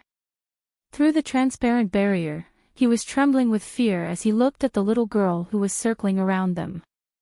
What are you trying to do? Ying Jian's eyes were about to fall out of their sockets. Arbor swam around 3 times and stopped in front of them. She muttered to herself, I wonder how powerful my Vajra little jade hands will be in the cold pool water. With that, the jade in her hand flashed and the Vajra talisman activated. Arbor's small hand was like a steel claw, directly grabbing at the defensive barrier in front of Ying Jian. Thud. The first claw was blocked by the defensive barrier. Chapter 1087. Arbor's eyes lit up. Unwilling to give up, it stretched out its claws again. A second claw, a third claw. Upon seeing this, the third prince, Ying Fa, had already quietly retreated into the depths of the water. Although the water pressure in the deep waters increased and the amount of profound energy required to maintain the defensive barrier would definitely be greater, the most important thing right now was to leave this little devil's claws. Stop joking around. Did this little devil think that this defensive barrier was indestructible? That would consume a lot of profound energy. Not only did it have to withstand the water pressure, but it also had to withstand the little devil's attacks. The loss of profound energy would definitely be faster. They still had to persevere in this godforsaken place for 7 days. Ingfa secretly complained in his heart. He felt that he might not even be able to persevere for a single day. But now that he had been sent out, it had not even been 15 days. He did not even get the consolation prize, the Star Jade Pill. Wasn't this trip to the Mystic Realm a joke? If word got out, he would definitely be laughed at. Especially if his brothers from the opposing forces were to find out about this, they would definitely exaggerate about him and show him how incompetent he was. Arbor naturally knew that Ingfa had sneaked away. But now that Jian was in front of him, it did not matter whether Ingfa was present or not. With both old and new grudges added together, Arbor planned to settle things with this Jian. Seeing this person standing inside the defensive barrier with such a ridiculous expression, it was as if he had eaten a mouthful of feces. On the third claw, a small crack appeared on Jian's defensive barrier. When Arbor saw this, he immediately became spirited. This Vajra talisman could still break other people's defensive barriers, but it was a pity that he had clawed it too many times. On the 8th claw, the defensive barrier on Jian's body suddenly cracked. His entire person also fell out of the defensive barrier in a sorry state, miserably falling into the water. Immediately, he gulped down a large mouthful of ice water. Arbor was satisfied. Stretching out his leg, he used all his strength to kick the cold pond water. After swimming one round around Jian's sprawled body, he waved his hand at him and turned his head to leave. Fuck. Jian's current state of mind was absolutely dumbfounded to the extreme. This little devil, after messing around for a while and breaking his defensive barrier, he left in such an infuriating manner. In a fit of anger, Jian kicked the water to chase after Qiao Mu, but to his surprise, the icy water in this glacial pond was very strange. After his entire body was enveloped by the icy water, he felt like he was in an ice cellar in the underworld. His entire body felt heavy from head to toe, and it felt like a boulder was pressing down on his chest, making it difficult for him to breathe. Arbor saw the crown prince of the Eastern Kingdom angrily shout in the water and was forced to gulp down a large mouthful of ice water. His big eyes couldn't help but brighten. He waved his small hand at him in annoyance and then went to find his second target. That's right, he was looking for trouble with the demonic saintess. It was rare for her to be like a fish in water. Others were in such a miserable state. If she didn't take this opportunity to hit them while they were down, how could she live up to the nicknames of a little fiend and little devil that others had given her? Arbor grinned and swam around the pool, but he didn't see any trace of the saintess. She clearly saw Sikong Fuling being transported in with her own eyes. Why was there no trace of her now? Could it be that this fellow also used an invisibility talisman? Arbor's mind stirred, and he opened his spiritual eye to look around. Not long after, he indeed found Sikong Fuling's figure in a corner at the bottom of the pool. She really knew how to hide.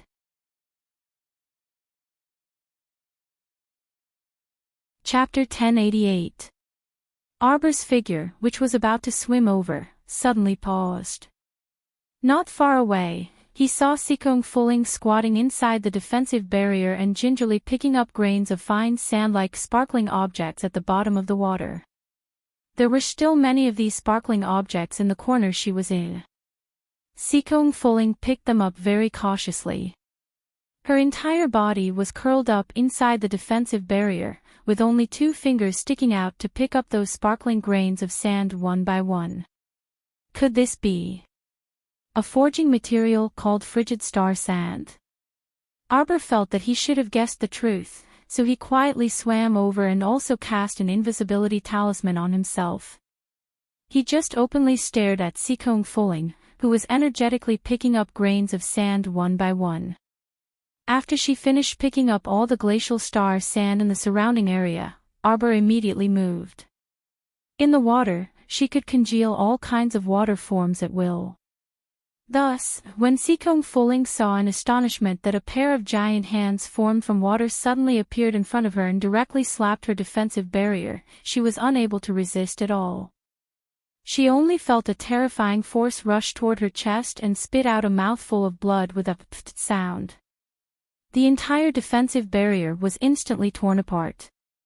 The small bag of glacial star sand that she had just collected in her hand all fell into that giant hand formed from water. "Who is it?" Sikong Fuling screeched furiously. "Hiding your head and shrinking your tail. Shameless." Arbor directly summoned the giant hand of water back to his side and took the small bag of glacial star sand in the palm of its hand.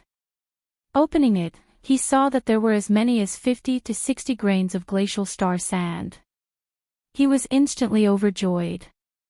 She didn't know how to forge weapons, but she couldn't resist people who liked to prattle in her ear when they had nothing better to do.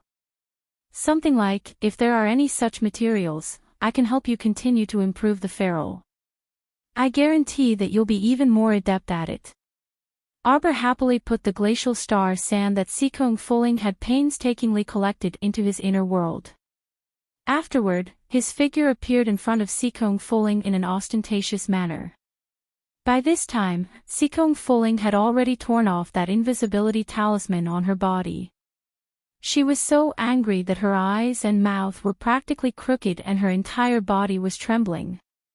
One had to know that when she discovered that there was a rare divine level forging material, the frigid star sand, she was overjoyed.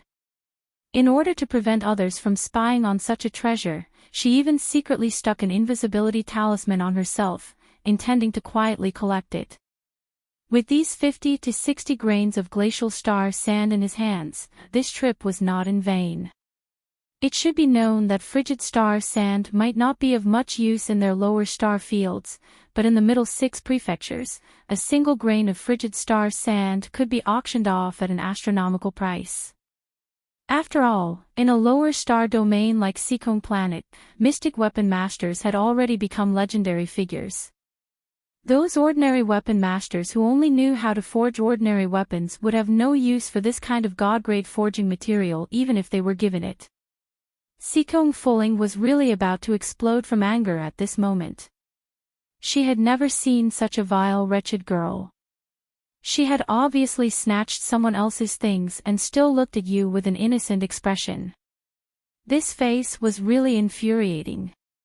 If she hadn't known that Sir Cult Master valued this darn girl in front of her, she would have thought of a way to get rid of this wretched girl long ago when they first met. This would also prevent her from being so angry that she would ascend to heaven and leave her body. Return the frigid star sand. Sikong Fuling took a deep breath. It's useless to you even if you want it. Arbor blinked and shook his head very resolutely.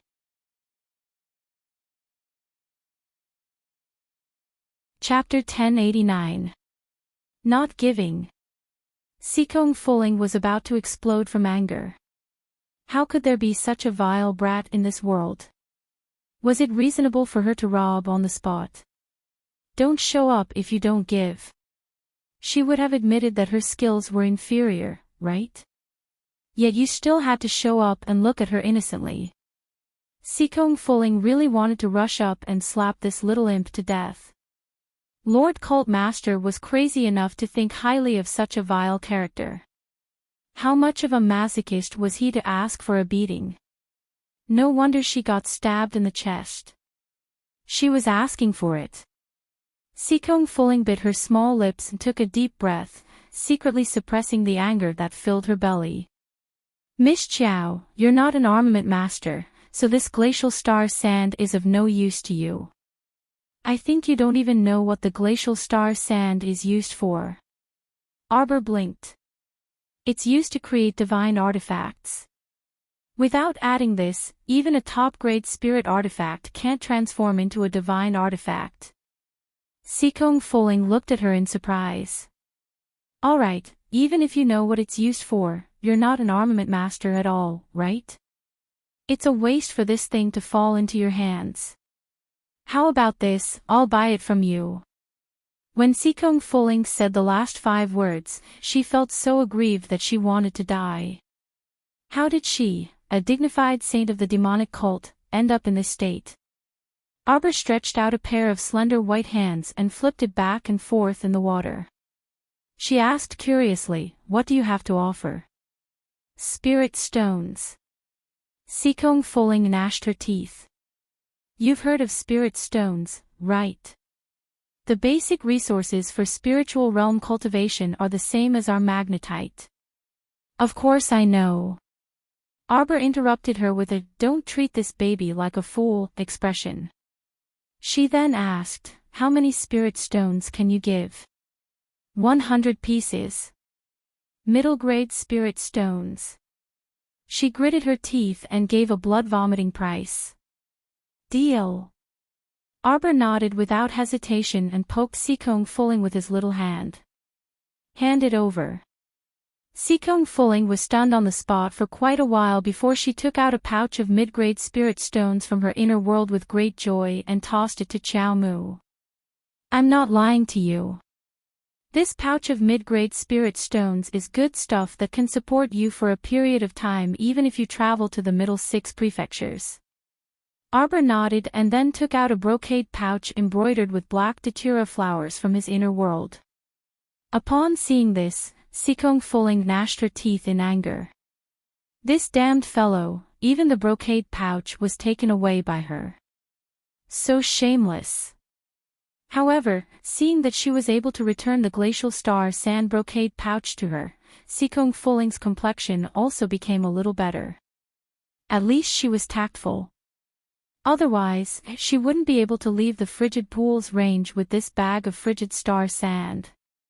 Arbor opened the brocade pouch and looked through it for a long time, causing Sikong Fuling's brows to jump as a bad premonition suddenly slid past her heart. "Here, for you." The little fellow picked out the tiniest grain of glacial star sand. With a slight wave of his little hand, he wrapped this grain of glacial star sand in a stream of water and threw it in front of the Holy Maiden. The Holy Maiden was stunned for a long time without any reaction. Then, the entire frigid pool was stirred up like boiling water and exploded with a boom. The demonic cult Holy Maiden let out a flustered and exasperated wail. "I said 100 mid-grade spirit stones for a bag of glacial star sand." This fellow was really shameless. He actually had the nerve to pick out the tiniest grain of glacial star sand from the pouch for her. "I'm going to kill you."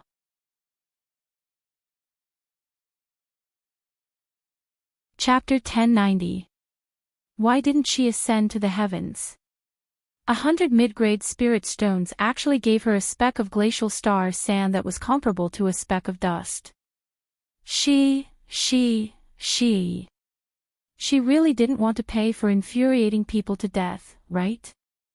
Sikong Fuling was so angry that her chest heaved up and down as she panted heavily within the defensive barrier. She abruptly struck her palm into the water, and a huge wave crashed toward Arbor. Arbor escaped more nimbly than a fish. Kicking her 2 small feet in the water, she turned around and swam toward the surface of the glacial pond.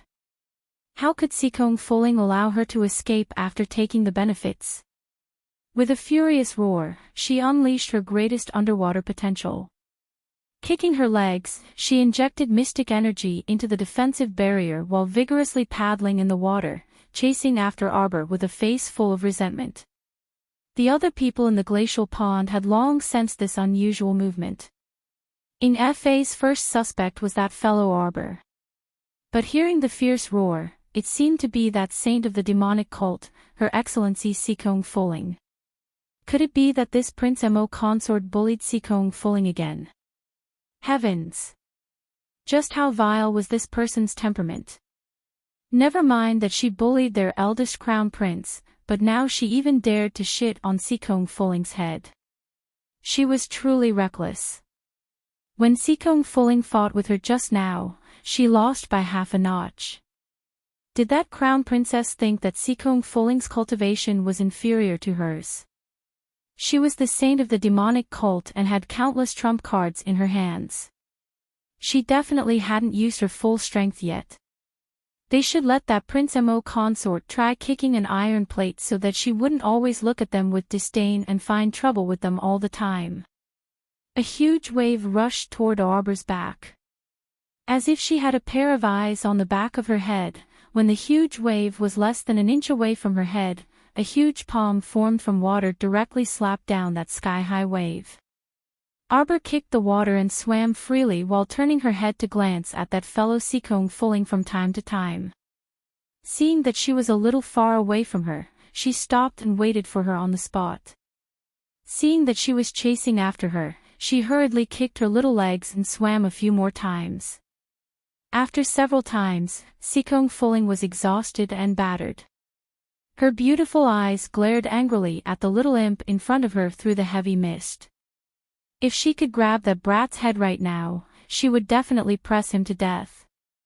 This damned brat was truly infuriating, but she couldn't do anything to him.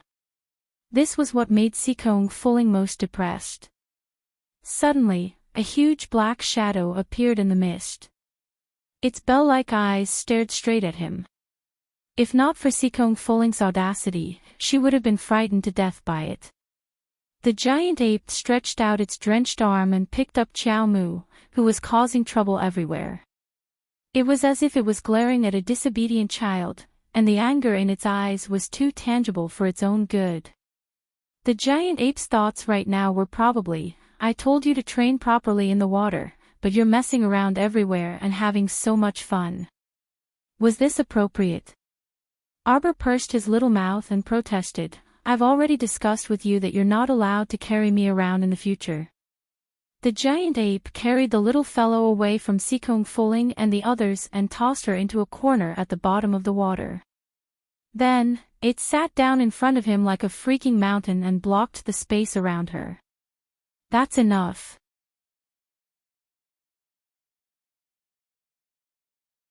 Chapter 1091. Xiao Mu grumpily rolled her eyes at it. She poked its furry body with her little finger, but the giant ape didn't budge an inch. Arbor was somewhat helpless.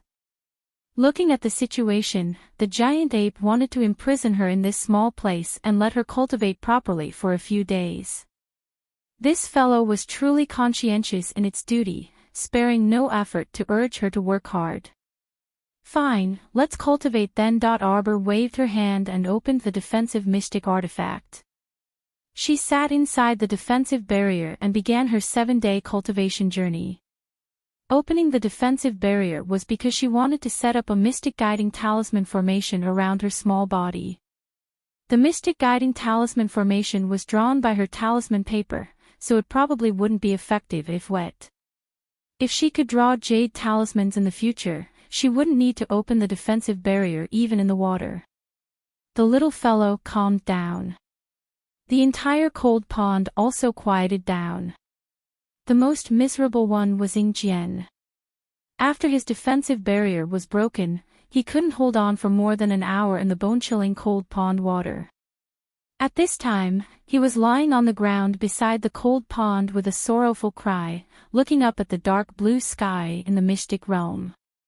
It was as if his entire body was filled with lead. His body and even his spirit were abnormally heavy. So hateful that a white light suddenly covered his body, and Jian's heart instantly chilled. Not long after, he felt a strong force pulling at him, trying to transport him out of this mystic realm. "No! No!" Jian's duck-like voice let out an unpleasant shriek. He flipped over and desperately clung onto a huge rock beside the cold pond. His 10 fingers dug into the sand and water plants under the huge rock as he screamed, "No! I'm not going out. I haven't gotten any benefits yet. I can't go out." That ferocious power was irresistible.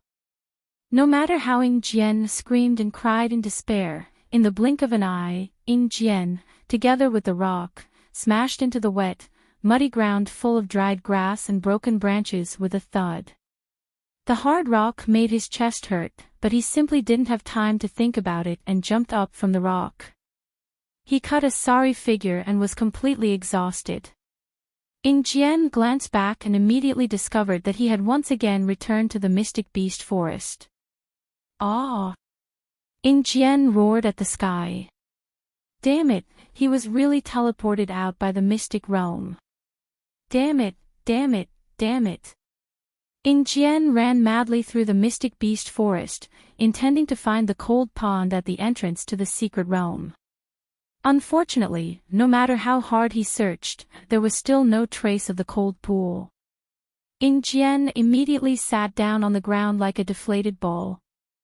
His heart was filled with a mixture of regret, disappointment, grief, and indignation. He hung his head dejectedly. Suddenly, a tiny mouse with a sharp mouth came out of the bushes and squeaked at him. This mouse was not even as big as one of his palms.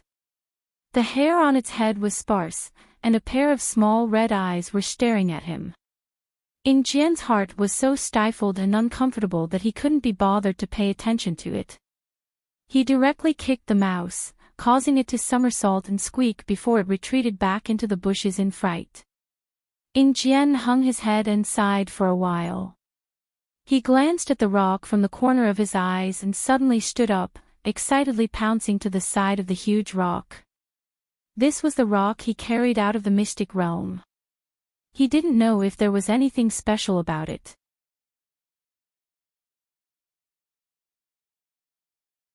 Chapter 1092. Jian's entire body was sprawled on top of the rock, constantly rubbing against the huge rock, turning it over and over to examine it. Soon after, he was disappointed to find that it was just an ordinary rock. Because it had been washed by the cold pond water for many years, it seemed to be emitting traces of cold air, and was much darker than the usual rocks. Jian let out a long sigh, then lay down under a huge, crooked old tree. Raising his head, he looked at the dense mass of old tree branches that covered his line of sight. Layers upon layers of luxuriant branches and leaves blocked out the sunlight above, not even a trace of light could pass through. He held a signal device in his hand and released it to inform his subordinates to come and receive him. Soon after, a wave of physical and mental exhaustion overwhelmed him, and unknowingly, he fell asleep under the old tree. Not long after Jian fell asleep, a sparsely haired sharp-mouthed rat suddenly drilled out from behind the grass nest, its little red eyes glancing at Jian. Squeak squeak. Behind the grass nest, hundreds and thousands of sharp-mouthed little rats swarmed out, excitedly surrounding Jian. Jian was awakened by the pain of his skin being bitten, and as soon as he opened his eyes, he felt pain in his eyelids, as if his entire eye socket was bitten by something, startling him into screaming loudly. Squeak squeak squeak. The group of rats rejoiced, and at this time, there were close to 10,000 rats crazily surrounding Jian. Jian's eyes were dark, and he fiercely chopped out 2 palms of profound energy, but how could it be so easy to disperse a group of over 10,000 rats? After hitting a few dozen, the remaining thousands and tens of thousands of rats swarmed over, covering the sky and covering the earth, giving him almost no time to breathe. In a split second, his entire body was submerged in the shape of the Chinese character. If one looked down from a high altitude, they would be able to see that Jian's body was completely covered by the dense group of rats, and in the blink of an eye, his 4 white and chubby arms and legs were gnawed until only 4 bones were left. Very quickly, Jian's screams were drowned out by this group of rats. After about half an hour, when Jian's subordinates found their master's location using the signal device, other than a thick layer of withered branches and leaves, they didn't see anything else. The few of them exchanged a strange look and automatically spread out to search the surrounding area. Mai Chao's section break, 3 days later. Fa, Fan Qiuming, and Hong Boi were also forcefully teleported out of the secret realm. Survival of the fittest, and the winner was king. Arbor didn't know that something big had happened in the outside world. It had even alerted the hidden forces of the 6 prefectures. Royal City East Palace Sleeping Chamber. Mo Lian stood up as usual. When she raised her hand, she silently looked down at her slightly stiff left index finger and frowned. The hand that had been poisoned by Ding Ting Ding was gradually losing feeling. He had taken a lot of antidote pills in the past few days. He had also used the medicinal power to treat himself, but it didn't seem to be very effective. However, Ding Ting Ding's idea of poisoning him to death within a few days was still a bit too naive. Mo Lian's eyes flickered slightly. She wrapped her left hand with a rich medicinal power. After a few minutes of treatment, the stiff symptoms improved.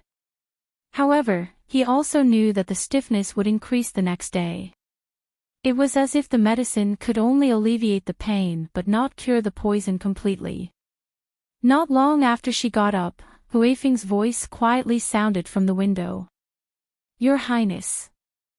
Huifeng had been by her side for many years, so Mo Lian was already familiar with his personality.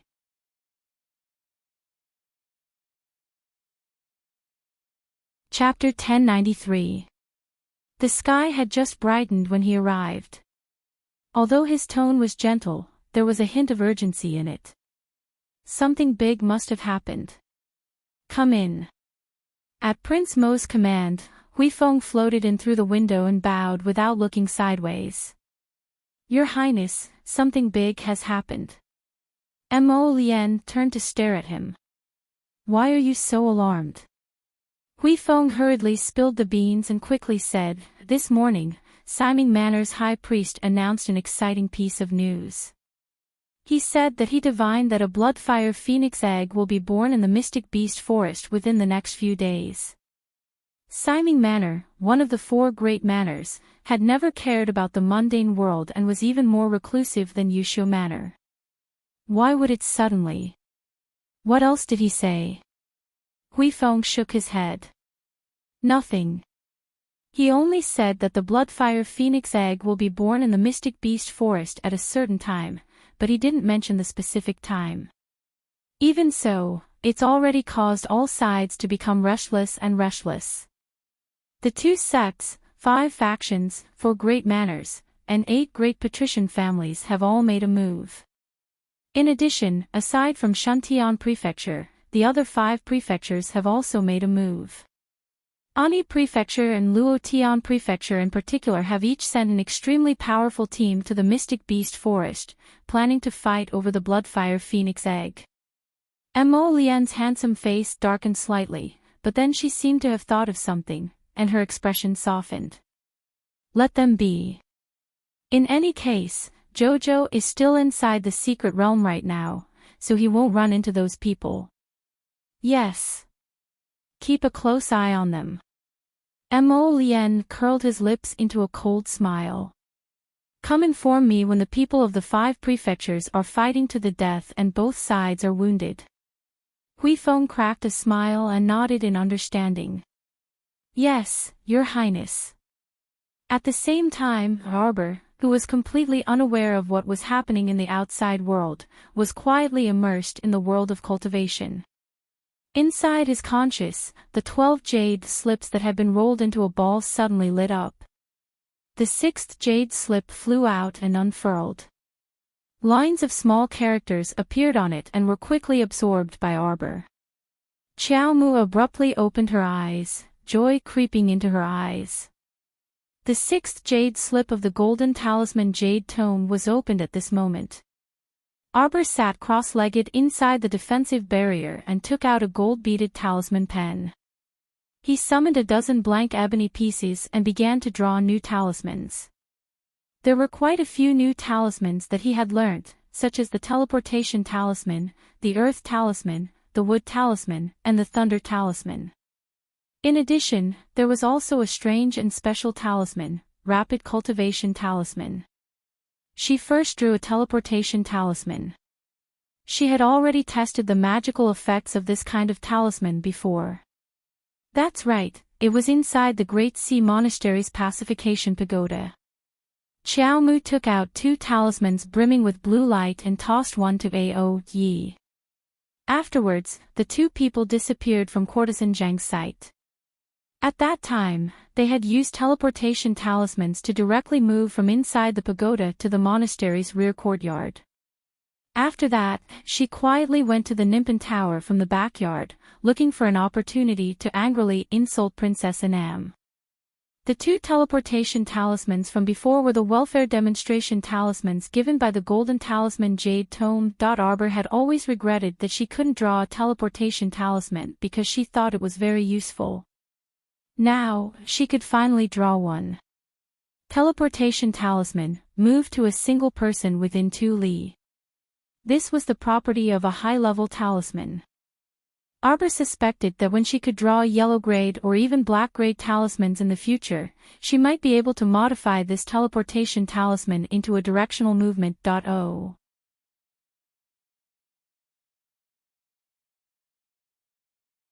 1094. However, it wasn't bad to be able to move 2 li in a fixed direction now. It was just that sometimes, if she wasn't oriented, she might fall into a nearby pond. But that wasn't a problem. It was fine as long as the teleportation talisman was useful. Arbor pursed her lips, unable to hide her good mood. Squatting inside her defensive barrier, she carefully drew the talisman in her hand. As for the Thunder Spirit Talisman, Wood Spirit Talisman, and Earth Spirit Talisman, their effects were similar to the Fire Spirit Talisman and Water Spirit Talisman, but their attributes were different. In this way, she had gathered all of her high-grade 5 spirit talismans. Even if she couldn't comprehend the power of the 5 spirits, with the 5 spirit talisman, she could still trick others in a battle. Thus, this kind of 5 spirit talisman was extremely popular in the middle 6 prefectures and even the upper 3 provinces. Because high-grade talismans could be activated with mystic energy, even a low-level mystic cultivator could inject mystic energy to use this kind of 5 spirit talisman. It was definitely an excellent talisman for protecting one's life at home. After drawing several dozen of each of the newly learned talismans, Arbor started to ponder how to draw that strange rapid cultivation talisman. Talismans and talismans were basically born from the same root, so to Arbor, they were all the same when drawn. It was just that most talisman masters were more vicious and evil, so they were looked down upon by people of the righteous path. However, this kind of rapid cultivation talisman couldn't be considered a harmful item. It was just that the usage of this talisman was very strange. Its description was as follows: Rapid Cultivation Talisman, the user will seal off their 5 senses for 15 days, completely isolate themselves from the outside world, lose their 7 emotions and 6 desires, and block off all of their original memories. In the depths of their mind, only one thought would be generated, and that was, cultivate, cultivate, cultivate. Continue cultivating. For 15 days, it will absorb all the power between heaven and earth to the greatest extent.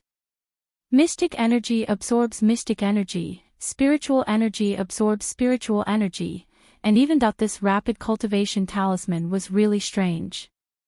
In the past, when she studied talismans and talismans, she had never seen such a detailed explanation.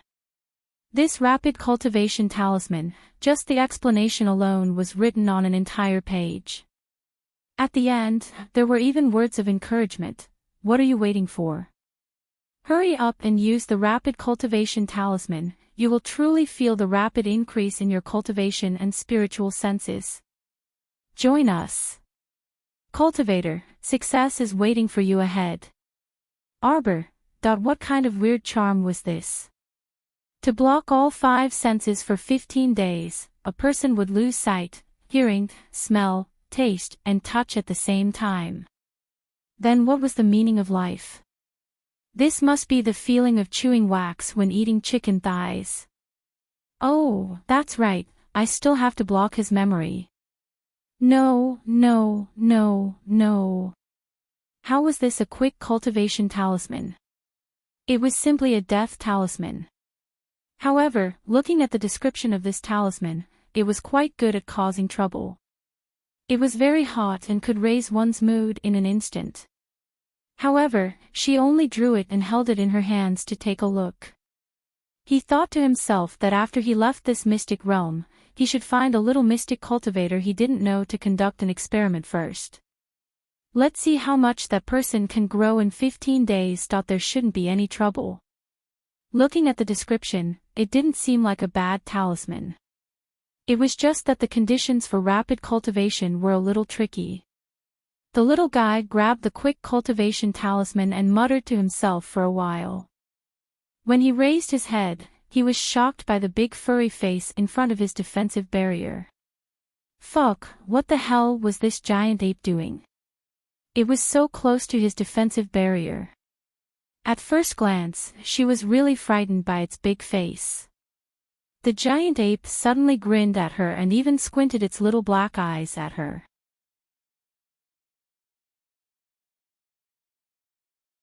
Chapter 1095. Suddenly, that hairy hand smoothly passed through her defensive barrier and directly grabbed the rapid cultivation talisman in her hand. Arbor suddenly felt her heart protrude, and her eyelids twitched heavily. What the hell, it mustn't be what she was thinking. The giant ape abruptly threw the rapid cultivation talisman at Arbor and quickly shook it off. It then grinned at Arbor with a simple and honest expression. You. Before the word cheat could come out of her mouth, Arbor knew that the situation was far from good. This rapid cultivation talisman, oh, no, this disaster-courting talisman was about to take effect. The only thing worth rejoicing over was that she was still inside the secret realm and couldn't jump out no matter how much she cultivated. However, what she didn't know was that when the rapid cultivation talisman activated and she entered a frenzied cultivation mode, she subconsciously started to refine the secret realm. At this time, she mobilized all the mystic energy in the secret realm and gathered it around her in an unending stream. But this time, she was completely unaware of it. Little Six Zheng, Sikong Fuling, and the others, who were still inside the frigid pond, abruptly opened their eyes and looked up incredulously at the surface of the water. They saw that the depths of the frigid pond had been completely enveloped by the dense mystic energy rushing down from above. The mystic energy was so dense that it was visible to the naked eye. Clumps and clumps of mystic energy sank into the water and vigorously rushed toward the nooks and crannies of the frigid pond. The giant ape kicked its legs with joy and roared a few times to express its joy. At this time, Arbor was already completely immersed in a frenzied state of cultivation. She didn't know that the entire frigid pond was being stirred up by her, and the frigid pond water was rushing straight up. Exclamation point. Under the pressure of the powerful mystic energy, Bailey Wu, Xiaomi, and Akito's young lady, Akir, were the first to be unable to resist. They even spat out a mouthful of blood and rolled out of the frigid pond. Immediately after, the three of them were caught by the secret realm and instantly thrown out. Wei Nanshu, Jin Hongwon, and Ali were also thrown out of the secret realm. When they appeared in the mystic beast forest, they immediately vomited a few mouthfuls of blood with bitter expressions. She only felt that her heart and lungs were being squeezed by that terrifying profound energy, making it extremely unbearable. In the entire mystic realm, apart from Arbor, only Sikong Fuling, Qin Susu, Duan Siren, Little Six Zheng, and Bailey Jin remained. These 5 people withstood the enormous pressure and tried their best to take a share of the thick profound energy.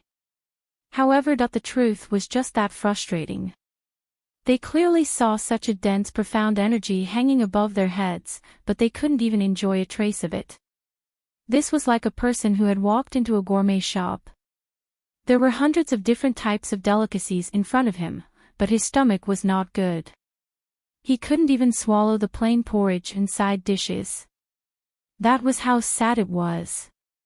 Under their helplessness, the 5 of them successively jumped out of the wintry pool, and then they glanced at each other, and all of them were extremely helpless and speechless. A moment later, the 5 of them were also teleported out of the secret realm.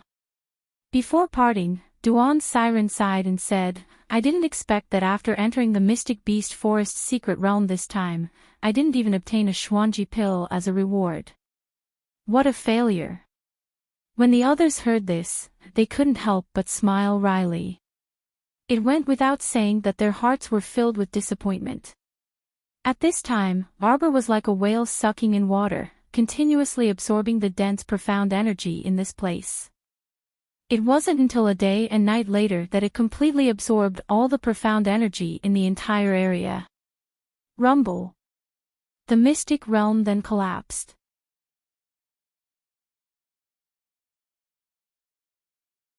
Chapter 1096. Arbor's plain-colored figure appeared under an old, crooked tree. She was holding a round, transparent mystic beast forest heart that she had refined. Following her instincts, she put this mystic beast forest heart into her inner world. Arbor raised her head slightly. Her black eyes were as still as water as she gazed ahead. There was a deathly stillness in front of her. If she could feel anything now, she would probably beat the ground with her small fists and yell at her miscalculation. She had thought that after the damn giant ape stuck a disaster-courting talisman on her, she would be able to cultivate in the mystic realm for 15 days before coming out. At that time, she would have recovered her senses and memories anyway, so it wouldn't matter much. But the truth was, the second day after the disaster-courting talisman attached to her body, she had refined the mystic realm and tricked herself into being transported out. There were 14 days left until the disaster-courting talisman's removal. During these 14 days, she would be a blind, deaf, and mute person, a jade carving without a trace of emotions or desires. The little fellow's pitch-black eyes appeared especially translucent under the night sky, and her pupils shone faintly. At first glance, anyone would be able to tell that this was a little blind person. Oh, no, it was a little piece of wood that had lost her senses. Xiao Mu strolled aimlessly in the forest, not knowing exactly where she wanted to go. She only knew that she was still sensing the mystic energy in the mystic beast forest as she moved. Now, there was only one thought in her mind: cultivate. Cultivate, cultivate, cultivate. She wanted to find a place with the densest mystic energy in this mystic beast forest and continue cultivating. Now, no one could stop her from crazily cultivating. Work hard to increase her cultivation, work hard to increase her spiritual senses. In Xiao Mu's heart, a slogan resounded loudly and clearly. She would kill anyone who dared to hinder her cultivation. Absolutely not show mercy. This kind of rapid cultivation talisman was abnormal in that it really did what the prompt said. It completely blocked one's 5 senses and sealed one's past memories. It really made one's entire being, from the body to the heart, honestly shout out one goal: cultivation. If Arbor knew that she had been tricked out of the mystic realm and was walking aimlessly in the mystic beast forest, she might have given the giant ape senior a good beating. At this time, many adventurer teams had gathered in the periphery of the mystic beast forest after hearing the news. Of course, they were here for the rarely seen Bloodfire Phoenix Egg. How formidable was Simon Manor's high priest! He had divined that the Bloodfire Phoenix Egg would descend into the mystic beast forest in the next few days, so his words were definitely not false. Everyone came with the same goal, but there was only one Phoenix Egg. It was hard to say who would get it. The entire mystic beast forest was turbulent and unpredictable. The experts of the 5 prefectures had gathered, and the people of the Heavenly Tao sect, Daybreak sect, and the 5 factions were all rushing towards the mystic beast forest. When they received the news, they had already rushed over. However, it took them some time to get there. By the time the Heavenly Tao sect master, Sitamin, arrived with a group of Heavenly Tao sect disciples, the mystic beast forest was already bustling with noise and excitement. Brother Situ, Daybreak sect master, Liang Wanshan, led a group of disciples and cupped their hands at him. You've also come after hearing about the Bloodfire Phoenix Egg, right? That's right, Brother Liang. Simon Manor's high priest doesn't easily make a sound, but once he does, it truly alarms the entire Seacone planet. Ha ha ha. Sitamin also laughed. I heard that even the people from the 4 great manors appeared together this time. It can be seen how attractive this bloodfire phoenix egg is, oh.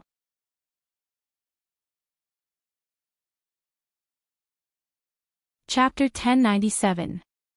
Liang Qingqing couldn't help but ask, Father, do you think there's a problem with this phoenix egg? Why would Siming Manor's high priest make such an important piece of news public? Can't their Siming Manor secretly come and take the phoenix egg away? Qingqing's words are reasonable. Liang Wanshan smiled. Father is also thinking this way. In any case, we don't care. We're just here to join in the fun. If we can't obtain the phoenix egg, everything will depend on fate. Situ Min also let out a long laugh. Sect Master Liang is extremely right. Then let's go. The group chatted for a bit before following behind their sect master into the Mystic Beast Forest in a hubbub.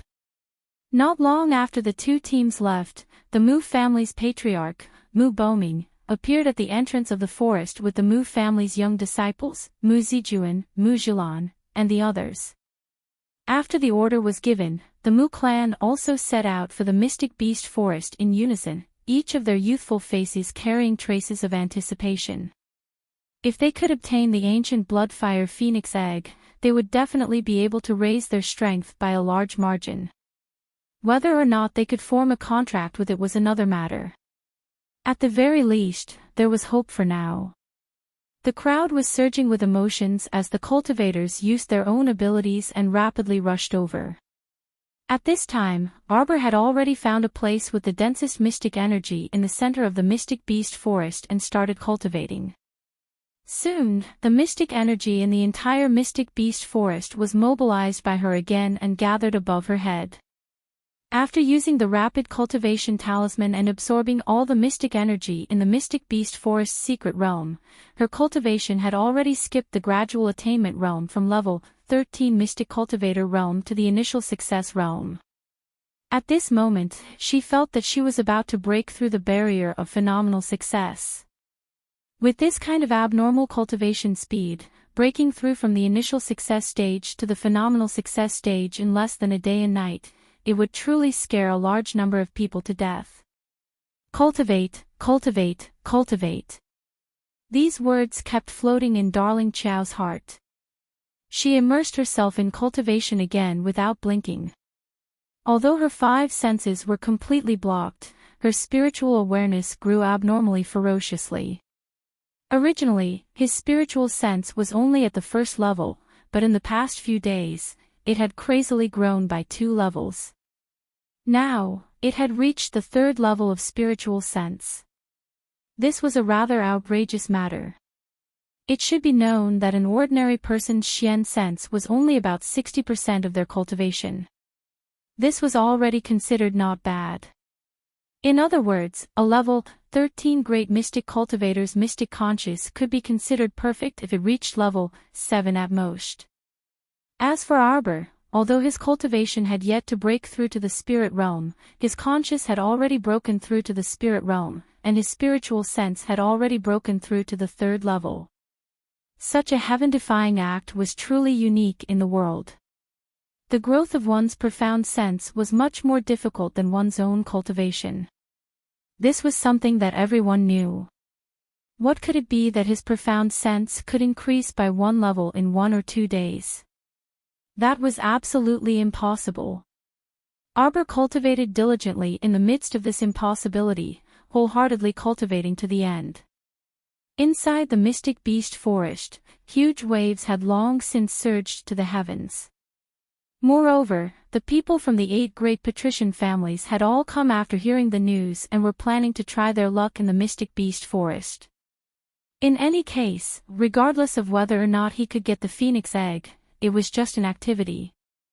In other words, the important thing was to participate. The Mu family's patriarch, Mu Boming, and the Dou family's patriarch, Dou Heping, met in the forest and exchanged a few pleasantries with fake smiles.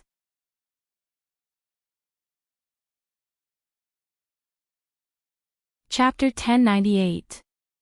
Just as they were about to part ways, they suddenly saw masses of surging mystic energy in the sky above the mystic beast forest swiftly heading in a certain direction. The two family heads were so excited that their faces trembled. A phoenix egg. A phoenix egg has come into being. Young Feng Yan excitedly grabbed eldest young Sir Qin's arm while wearing a half-veil. Eldest young Sir Qin dodged to the side, evading her claws, and glanced at her with a spurious smile. Shout after you see clearly. If an ancient bloodfire phoenix egg comes into being, it should be accompanied by golden red light, and the flames should burn most of the sky. How was this some phoenix egg coming into being? It seemed like someone was cultivating in the forest and sucking in all the mystic energy in the world. TSK, but this was also quite extravagant. With so much mystic energy surging over, was this person trying to reach the peak of level 15 mystic cultivator cultivation? When young Feng Yan saw her cousin evade her hand imperceptibly, she couldn't help but pout in annoyance. Eldest cousin, the high priest didn't clearly say when the phoenix egg would appear. Could it be that the phoenix egg still hasn't come into being after we stay in this forest for 10 days to half a month? That's hard to say. A woman with beautiful features and a plump figure leaned against eldest young Sir Qin and imperceptibly swept a glance at young Feng Yan before sneering lightly. Young Feng Yan's face darkened, and she was about to berate when she heard family head Qin whisper, "Let's go. Let's go over there and take a look." The direction he was pointing at was precisely where the mystic energy was surging. Arbor didn't know that a large group of people was rushing to her location. Although her 5 senses and memories were temporarily blocked, she still had her instincts.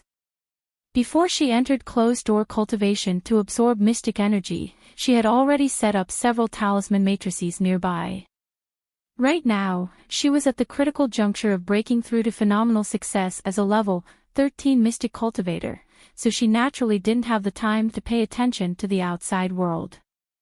As for Do Heping, Mu Boming, and Qin Guilu's group, it was impossible for them to immediately discern the direction and rush to Arbor's location in a short time. After all, the entire mystic beast forest was enormous. Even though they were looking at a mountain, they were still a long way from Chao Mu. Ding dang, the clear and melodious footbell rang nearby. A slender figure appeared at the periphery of the array and curiously sized up the situation. He clearly felt that the wind and clouds were surging in this place, and the profound energy was rather dense, so why didn't he see a single person? Sikong Fuling, the saintess of the demonic cult, looked up curiously at the sky. Above the head of the pitch-black trees that intersected with each other, waves of profound energy were like an upside-down whirlpool, pouring down towards a single point. Impressive. Sikong Fuling's eyes moved slightly. Suddenly, a voice shouted, "Princess, it's her." Sikong Fuling. Sikong Fuling turned her head to look with a mocking smile hanging from the corner of her mouth. A princess of 1,000 gold. You can't run into this forest where thousands of beasts are hibernating to court death. Before he could finish his words, he suddenly felt a tyrannical wave of profound energy coming straight at his chest. That damned guy, he actually attacked her without saying a word. While Sikong Fuling was speechless, her entire body dodged to the left, evading this swift and fierce palm strike. When she turned around to take a look, she saw that the person's palm strike had instantly blasted half of an ancient tree next to her. With a crack, the entire tree toppled over and smashed fiercely in her direction. A severe glint flashed across Sikong Fuling's eyes, and with a furious shout, she swiftly sent a punch flying over.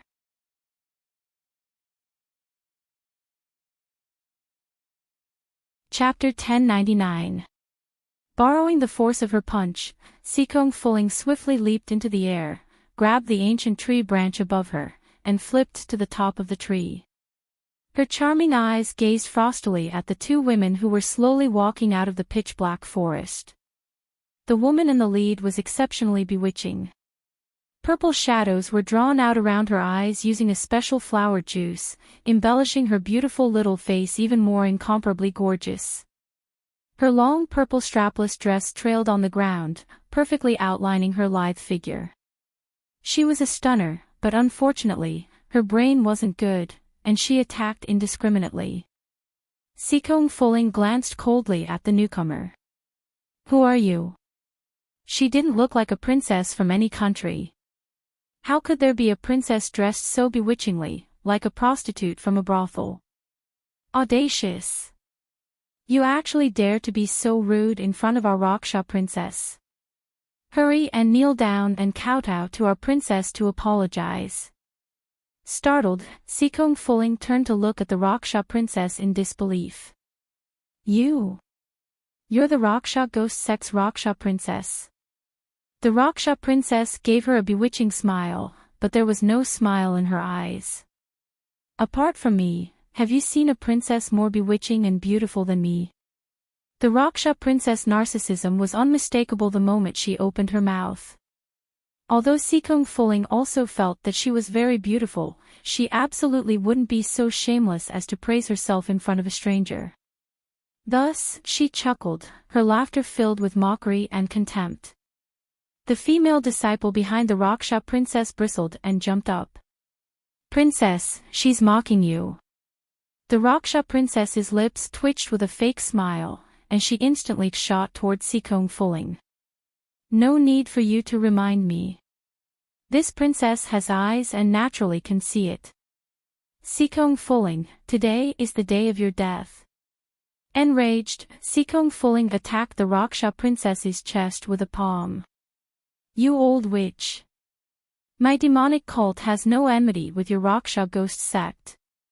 Why are you suddenly attacking me? Humph. Little slut, you must be eliminated today. Don't say anything else." The Raksha princess blinked her beautiful eyes and directly reached out to grab Sikong Fuling's head. Sikong Fuling countered with a backhand strike and clashed with the Raksha princess's right claw. Following which, she staggered back several steps and forcefully suppressed the mouthful of blood that was about to flow out of her mouth. Damn it, what kind of cultivation does this Luo Sha princess have? She seems to be stronger than me. Heh, a mere level 12 mystic cultivator dares to strut around in front of this princess. The Raksha princess's cold and beautiful eyes stared at Sikong Fuling like a venomous snake. She clasped her hands together and raised a ball of dense profound energy light. "Today, I'll let you have a taste of what it means to be inviolable." Ha ha ha ha. After saying that, she laughed heartily. Thinking that she could get rid of this little demoness today and win back her brother sect master's heart in a few days, the Raksha princess was in a very good mood. Sikong Fuling really fell for it even while lying down. How could she have known that the ghost princess was looking for trouble with her because she was reluctant to leave her sect master? She mistakenly thought that the sect master was unwilling to accept her, the Raksha princess's, good intentions because he was hiding the saint of the demonic cult in his heart that if she knew the truth, she would definitely tell this Raksha princess, "Big sister. I'm begging you, you really found the wrong person. I've interacted with the sect master for so many years, but there's only sibling affection and no romantic love between us."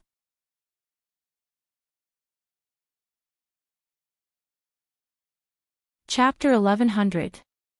Besides, hadn't her cult master taken a fancy to that black-hearted and merciless wretched doll? If she hadn't been injured by that stinky fellow previously, how could she not even have the strength to escape from the Raksha princess now? Sikong Fuling had indeed come to the Mystic Beast Forest to see Arbor. Because that day, her elder brother had rolled back to the demonic sect headquarters in a sorry state, and his chest had even been heavily injured, which infuriated her greatly. She had to come and see who exactly was so vicious to deal such a heavy blow to her cult master. Her original plan was to get close to this little brat and pretend to be on good terms with her. Then, she would take advantage of the latter's unpreparedness to stab her and avenge her elder brother. However, this stinky child didn't like her at all from the very beginning. To think that she had purposely shown goodwill and helped that stinky lass when she first appeared at the small base. She didn't expect that the stinky lass didn't appreciate her kindness at all. It was truly a joyous occasion that came to naught. In the end, not to mention getting close to that wretched lass, she was nearly toyed to death by that crafty and eccentric girl. If the Raksha princess explained things clearly now, Sikong Fuling would definitely have to explain to her. How infuriating. Not only was she beaten up by Arbor, but she was also tricked. Now, she even had to take the blame for her. The Raksha princess didn't say anything and just beat Sikong Fuling to death. From the beginning until now, a smug smile hung on the Raksha princess's lips. Sikong Fuling, you, the holy lady, must die in this mystic beast forest today. The Raksha princess chased after Sikong Fuling and repeatedly struck her with mystic energy. You can't escape. Fuck. Sikong Fuling really wanted to curse. This neurotic Raksha ghost sect master seemed to have gone mad and was bent on killing her. Why was this so?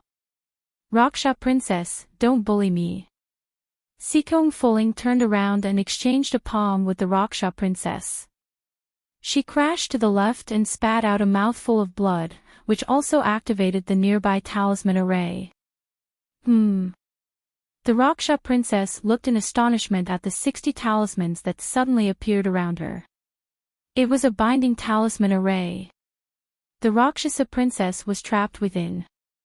No matter how hard she tried, she was still trapped in the rune array. The binding glyph array composed of 60 blue glyphs could bind anyone below Arbor.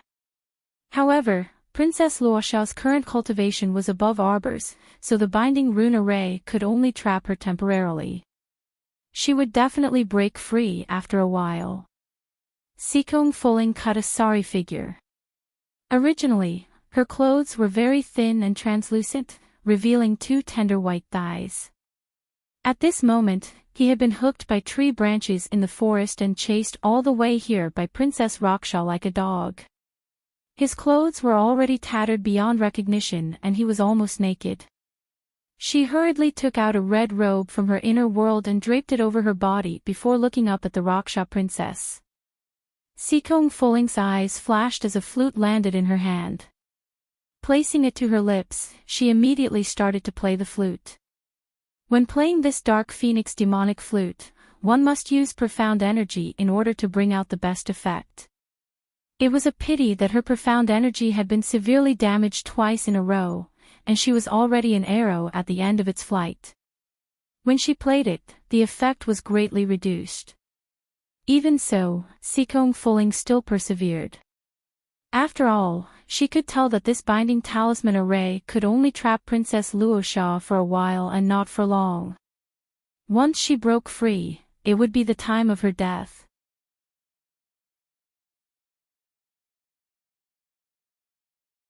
Chapter 1101.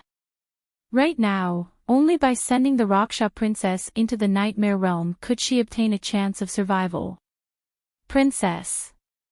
The female disciple behind the Raksha princess cried out in alarm and abruptly drew her sword. With a tense expression, she slashed at Sikong Fuling, who was holding the phoenix nether demonic flute and playing the demonic notes while vigilantly watching her. Sikong Fuling had already exhausted too much mystic energy and was merely forcefully holding on at the moment. A wisp of blood had already trickled down the corner of her lips. Seeing that she had no strength to resist this slash at all, Sikong Fuling couldn't help but sigh in disappointment and frustration. She didn't expect that this trip to the Mystic Beast Forest would actually be her suicide mission. Suddenly, a small, fair, and tender hand with slender jade-like fingers and a white wrist that was as transparent as moonlight drilled out from the side of her face. A claw directly latched onto the neck of the Raksha ghost sect female disciple who was thrusting her sword over. The slender hand exerted a bit of force. Crack! That Raksha ghost sect disciple's eyes bulged in disbelief. Her first thought before death was, how is this possible? That was clearly a girl's hand, yet it was actually as firm as jade and directly twisted the neck of a level, 10 Mystic Cultivator. Broken. Broken. Sikong Fulling's mouth was agape, and her neck stiffly moved. She turned around and looked in astonishment at the little lady standing behind her. Wearing plain clothes and a cold and emotionless expression, she stood in the pitch-black thicket like a jade statue flickering with a jade-colored glow. Bam! The Raksha princess, who had finally broken the entire talisman array after flinging out waves of mystic energy, turned around just in time to see this scene. When she saw that expressionless little lady snap her subordinate's neck with one hand, even the Raksha princess, who was experienced and knowledgeable, couldn't help but feel a chill in her heart. This kind of fear and cowardice made the Raksha princess feel exceptionally unwell. When had she ever been afraid of anything? Yet today, she actually felt a layer of fear toward such a young stoic-faced little lady. It was simply exceptionally hilarious. You! Who are you? The Raksha princess stared at Arbor fiercely while cowardly at heart, and she couldn't help but clench her fists tightly. Xiaomu abruptly moved, directly flitting towards the Raksha princess and reaching out to strangle her neck. Boom! Princess Luosha took a step back and threw out a powerful dark force at Arbor's body. The defensive barrier was instantly activated. He blocked Princess Luosha's attack without hesitation. Spirit weapon. As Princess Raksha screamed in shock, Arbor's 10 fingers, which were as hard as jade, stabbed toward the back of Princess Raksha's head. At this instant, not to mention the Raksha princess, even Sikong Fulling, who was watching from the sidelines, nearly stopped breathing. Too strong. It had only been 2 days since he last saw this little girl.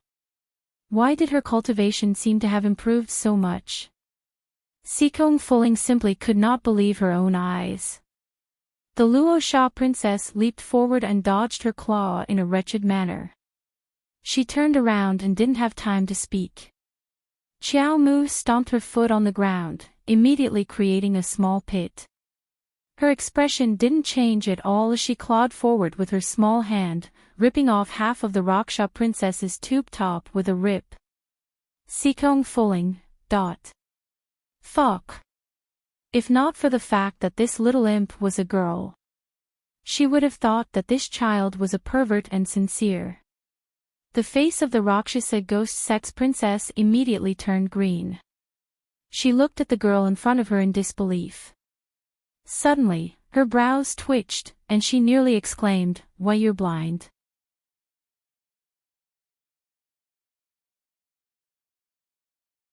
Chapter 1102. Sikong Fulling looked over in shock and finally saw Arbor's current expression.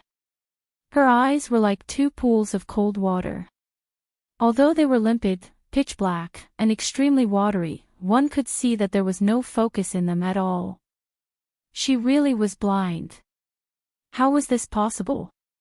Sikong Fulling sat up straight in shock. She was clearly fine several days ago, so how did she become blind when they met today? Arbor pursed her thin lips, and her eyes did not fluctuate in the slightest. She instinctively spread out her spiritual senses to the left and reached out to grab the evil person who had broken her talisman array. She had said before that anyone who obstructed her cultivation would be sent to the netherworld and would not be tolerated. The Raksha princess was thoroughly enraged.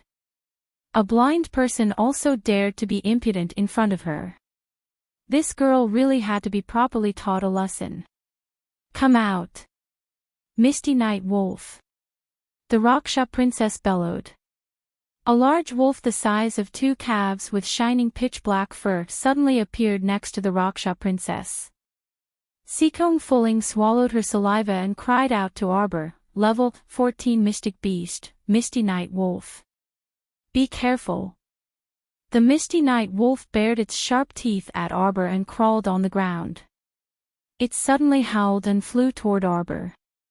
Bam! Qingwan, who had abruptly appeared in front of Arbor, kicked the Misty Night Wolf to the ground. It whimpered twice, and its eyes emitted a wild and untamed green light. Arbor's surging spiritual senses formed a swift and invisible mental attack that directly penetrated the other party's conscience and tore it apart. Ah! The Raksha princess, who did not expect such a move, was caught off guard. Her conscience felt like it had been ruthlessly torn apart and was on the verge of shattering from the root. This caused her to be flustered and short of breath, and her body also followed up with the most honest reaction and spat out a large mouthful of blood. This was mystic conscience. No. This was spiritual sense, right? How could a little mystic cultivator's conscience generate spiritual sense? The Rakshasa princess only felt that her head was in a daze and in pain. Before she could think about it, she already had the intention to retreat. She extended her hand to summon the fog night wolf back, turned around, and fled in a sorry state without looking back. Arbor looked at the Luosha princess coldly. Although she couldn't see, she could follow her with her psychic sense. Seeing that the man had indeed left the area as if he was fleeing, Arbor indifferently withdrew his spiritual sense and walked forward aimlessly. Sikong Fuling dazedly looked at her and called out, "Hey," only to see her slowly walk away without even turning her head. Sikong Fuling sighed softly as she watched her departing back view with a sour taste in her heart. This little fellow had unintentionally saved her life, and she wasn't someone who couldn't tell good from bad. After this incident, Sikong Fuling felt some gratitude toward the little fellow in her heart. My Lotus's section break. Greetings, Princess. Two royal maids dressed in pink and green bowed in unison toward a woman who was slowly walking over with a smile while carrying a small floral food box. That girl looked to be 17 years old and had a delicate and beautiful rosy complexion on her fair oval face. Her combed black hair was coiled into a unique swan bun with a hairpin, and two purple-red pearl hairpins were inserted into the bun. Her exposed white wrists were also wearing a pair of priceless gold-threaded jasper bracelets. Seeing the two royal maids bow to her, that woman nodded slightly and said with excellent etiquette, "You two need not be so courteous."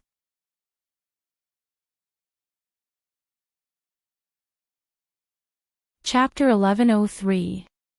"Thank you, Commandery Princess," the two junior royal maids said as they straightened up.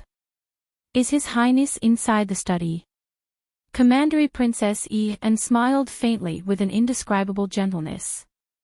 The two royal maids exchanged glances before one of them mustered up her courage and replied, "Yes." "Can you send someone to pass on the message that and requests to see His Highness?" "Yes." The other royal maid hastily turned around and ran towards the junior eunuch's duty room. Commandery Princess and stood outside the Eastern Palace's courtyard wall and waited quietly, not revealing the slightest bit of impatience or irritation. After a short while, the eunuch Xiao, 11th Z, strode over and bowed to Commandery Princess and "Commandery Princess, His Highness has some important matters to attend to, so he cannot find the time to meet you for the time being. Please return." And nodded gently as she handed the small food box in her hand to Xiao, 11th Z. "I'll have to trouble eunuch Xiao, 11th Z, to hand this food box to His Highness. This is a pastry that and made for Her Majesty the Queen Dowager. Her Majesty the Queen Dowager liked it very much after eating it, so she instructed and to give some to His Highness." "Ah, yes. Thank you, Her Majesty the Queen Dowager, thank you, Commandery Princess." Xiao, 11th Z, quickly and respectfully accepted it with both hands before saying to Commandery Princess and with a smile, "Take care, Commandery Princess." Commandery Princess and nodded with a smile before turning to board a small sedan and returning the way she came. Xiao, 11th Z, peered at that small sedan before letting out a sigh of relief. He muttered to himself, "Fortunately, she didn't pester me. At least she's tactful." Eunuch Xiao, 11th Z, "Why is His Highness not seeing the Commandery Princess?" A royal maid in green couldn't resist asking softly in bewilderment. The Commandery Princess also had a lot of face in front of Her Majesty the Queen Dowager. Logically speaking, even if it was out of consideration for Her Majesty the Queen Dowager, His Highness should not be so cold to the Commandery Princess.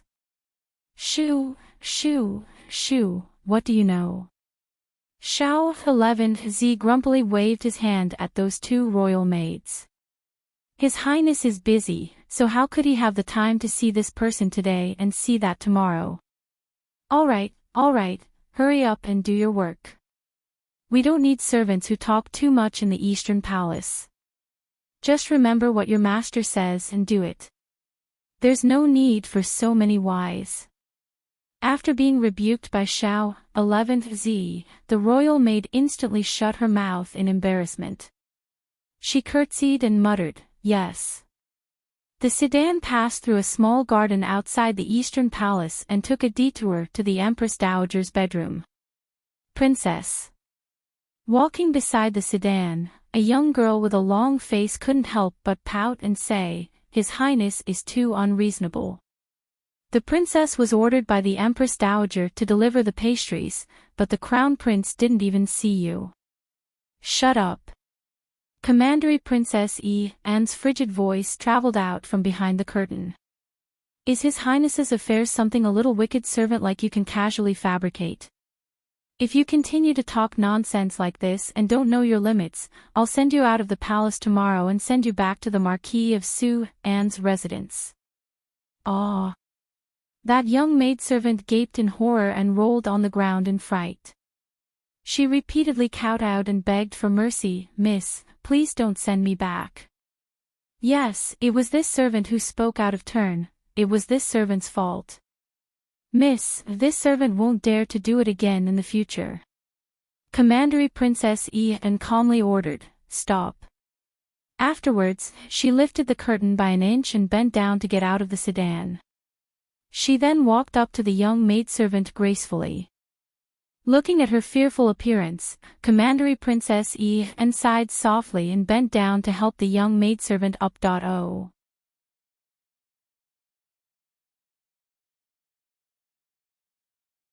Chapter 1104. Do you know what you did wrong? Commandery Princess Anne asked her gently as she patted away the dust on her skirt. The little girl cowered a bit, her face still ghastly pale. This servant misspoke. Commandery Princess Anne said dryly, Su, you are my personal maidservant. Your every word and action, when you go out, represents this princess. You must remember not to speak carelessly in the future. The little girl sniffled as she wiped her tears with her sleeve and nodded vigorously. Yes, Su, will remember. Commandery Princess Anne then smiled and pulled her back to the sedan chair. It's getting late, so we have to hurry back. Ever since Anne's parents passed away, she had been staying by Her Majesty the Queen Dowager's side, and her residence was inside the Queen Dowager's longevity palace. All these years, the Queen Dowager doted on her as if she was her biological granddaughter. Anne's status had also risen from the original orphan girl to the point where everyone fawned over her. In order to maintain her current status, she had to speak and act cautiously and abide by the rules. Although Her Majesty the Queen Dowager treated her as her biological granddaughter, she was not really her biological granddaughter after all. But if she could fight for another identity, then it would be a different story. She would no longer have to worry about difficulties in the palace in the future. Back then, she had brought Su into the palace from the Marquis of Su Anne's estate, so she could be considered her #1 confidant. It was precisely because of this that she had to give her a warning from time to time to prevent her from foolishly inviting trouble for herself. Commandery Princess, we have arrived. Su reminded her softly. It was only then that Commandery Princess Anne returned to her senses. She looked at Anya Pavilion that she was staying in and stepped out of the sedan chair. After looking up for a while, she strode towards the Queen Dowager's bedchamber. Let's go to Her Majesty the Queen Dowager's place to take a look first. Commandery Princess. At this time, another yellow-clothed young lady came out of Anya Pavilion and bowed to Commandery Princess Eden. The Madam of the Marquis of Sue Anne's estate has sent an invitation to request an audience. Commandery Princess Eden creased her brows. What did she come here for? She did not have a good relationship with this aunt. Ever since her parents passed away, if Her Majesty the Queen Dowager had not taken her in, who knew how she would have been tormented by this aunt. As a result, her feelings towards the Marquis of Sue Anne's residence also faded with each passing day. Commandery Princess, you should meet the Marquis to avoid gossip. The palace maid dressed in yellow was able to distinguish right from wrong and spoke up to remind her. Commandery Princess Eden nodded faintly. Bring her over. After a short while, the Marquis of Sue Anne's estate's Marquis Madam shuffled over with small steps, followed by a young woman with a plump figure. When the Marchioness saw Commandery Princess Eden, she threw herself at her while bawling, "Little Ninth, you have to uphold justice for your fifth brother." Ninth sister. The young married woman behind her also started to cry. Commandery Princess Eden's head swelled from their crying, and her expression involuntarily turned cold. What happened? Marchioness, fifth young mistress, speak properly. The Marchioness of the Marquis of Sue Anne's estate sobbed as she clutched her handkerchief. After being helped up by old Fifth's wife, she said to Commandery Princess Eden, "Little Ninth, your fifth brother, he died so tragically." What happened to fifth young master? Commandery Princess Eden asked indifferently. Your fifth brother was killed by someone. He died in the secret room of his own room. The doctor said, woo-woo, he was starved to death.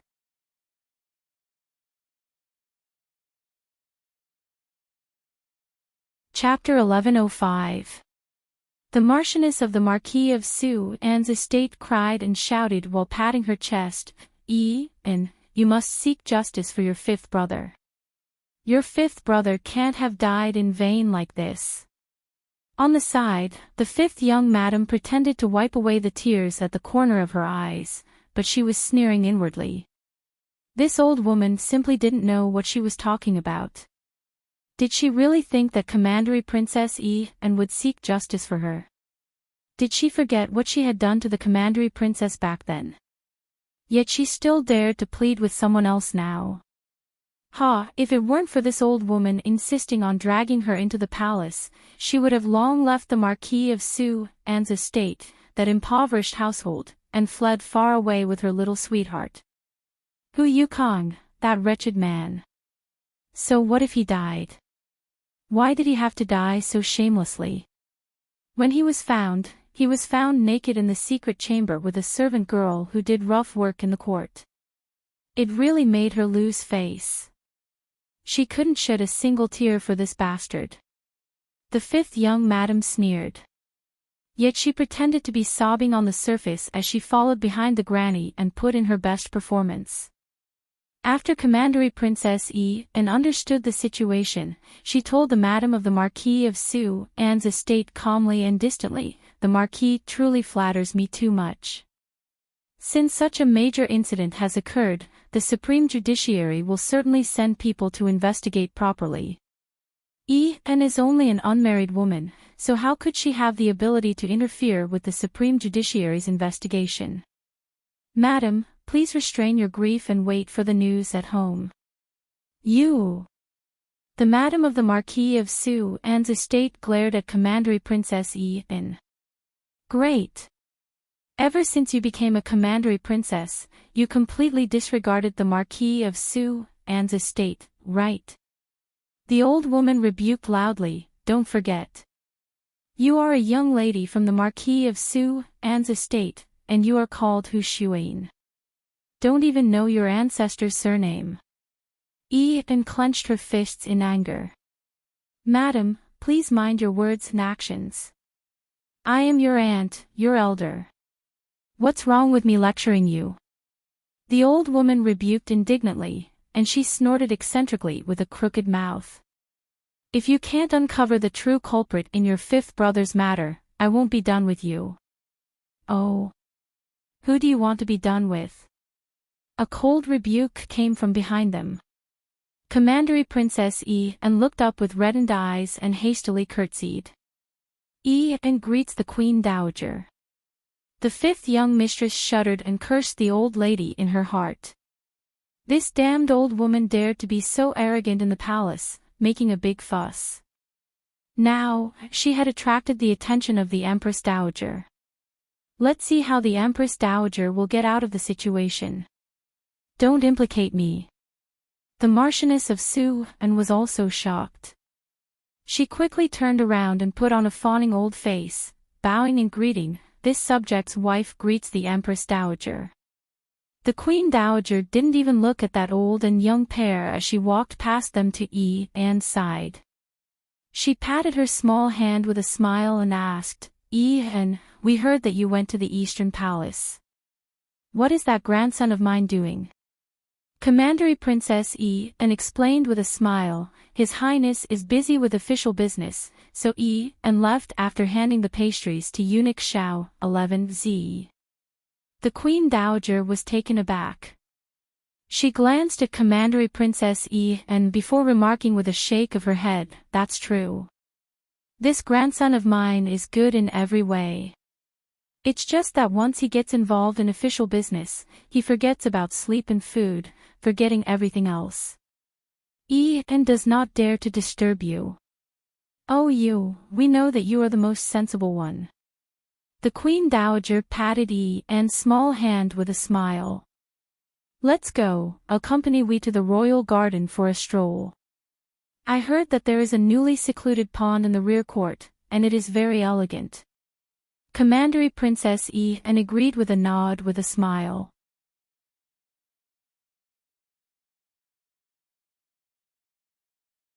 Chapter 1106. A yellow curtain that reached the ground fluttered gently. 2 guards were standing at the entrance to the Eastern Palace's small study, looking straight ahead. Xiao 11Z walked over in small, quick steps. Inside the room, Prince Mo creased his brows as he looked at his slightly stiff fingers. He applied a layer of medicinal power to them, quickly dispelling this stiff feeling. He propped up his chin with one hand as he stared at his other hand that was loosening and clenching. He speculated that this should be some kind of neurotoxin, but if he couldn't find the source, he wouldn't be able to prescribe the right medicine. Your Highness. Xiao 11Z ran in hastily with a small embroidered food box in his hand. Mo Lien didn't even look up as she asked apathetically, She left? Yes. This servant informed Commandery Princess and in accordance with your Highness's instructions. She didn't pester us and left without another word. Mo Lien nodded.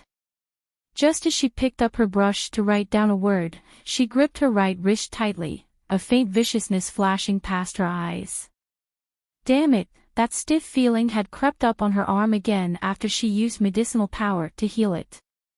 If he found that guy Ding Ting Ding, he would definitely chop him into pieces to vent the hatred in his heart. After using medicinal power to treat her arm again, Mo Lien looked up slightly and glared impatiently at Xiao 11Z, who was standing inside the room. Is there anything else? Yes, Commandery Princess and left behind some pastries. She said that she had received Her Majesty the Queen Dowager's instructions and specially gave them to your Highness to taste. Mo Lien glanced apathetically at the food box that Xiao 11Z was holding in his hand.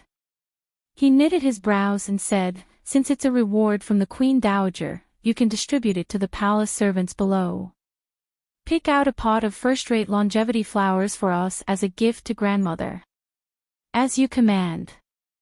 Xiao 11Z lowered his head and silently retreated with the food box. He mused, His Highness doesn't even want to touch Commandery Princess Anne's pastries.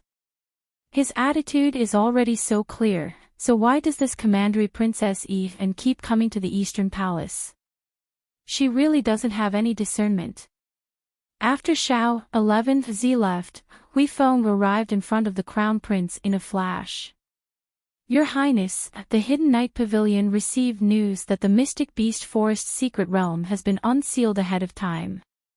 Everyone was teleported out, but the Crown Princess was nowhere to be seen. Prince Mo immediately lost his composure and jumped up from the stool. What did you say? Hadn't it only been 10 days or so? How could the mystic realm have been unsealed? Wasn't it supposed to be a month? Why didn't it count? Your Highness, we've already sent Lightning's group from the Mystic Beast Forest base into the forest to search for the Crown Princess. Hui Feng said worriedly, right now, the 2 sects, 5 factions, 8 great patrician families, 4 great manors, Ani Prefecture, Luotian Prefecture, and others have all run to the Mystic Beast Forest. I wonder if something will happen. Mo Lien couldn't sit still on the spot. His little fellow didn't have a good relationship with the 5 factions and 8 great patrician families. In addition, there was also Ani Prefecture and Luotian Prefecture eyeing her covetously from the sidelines. How could he not be worried about her safety? This won't do, make preparations immediately. I'm going to the Mystic Beast Forest to search for her. Prince Mo made a prompt decision. He couldn't wait any longer. He had to go find her. Find her, find her. There was a voice that kept reverberating in his mind, as if something bad would happen if he couldn't find her. His heart thumped rapidly, and his expression was as cold as water. Immediately summon 3,000 hidden guards and head to the Mystic Beast Forest with me to search for the Crown Princess. Yes.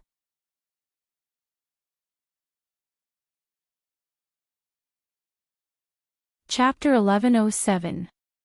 Hui Feng knew that His Highness the Crown Prince must be burning with anxiety right now, so he jumped out of the window and hastily went to inform the hidden guards to come.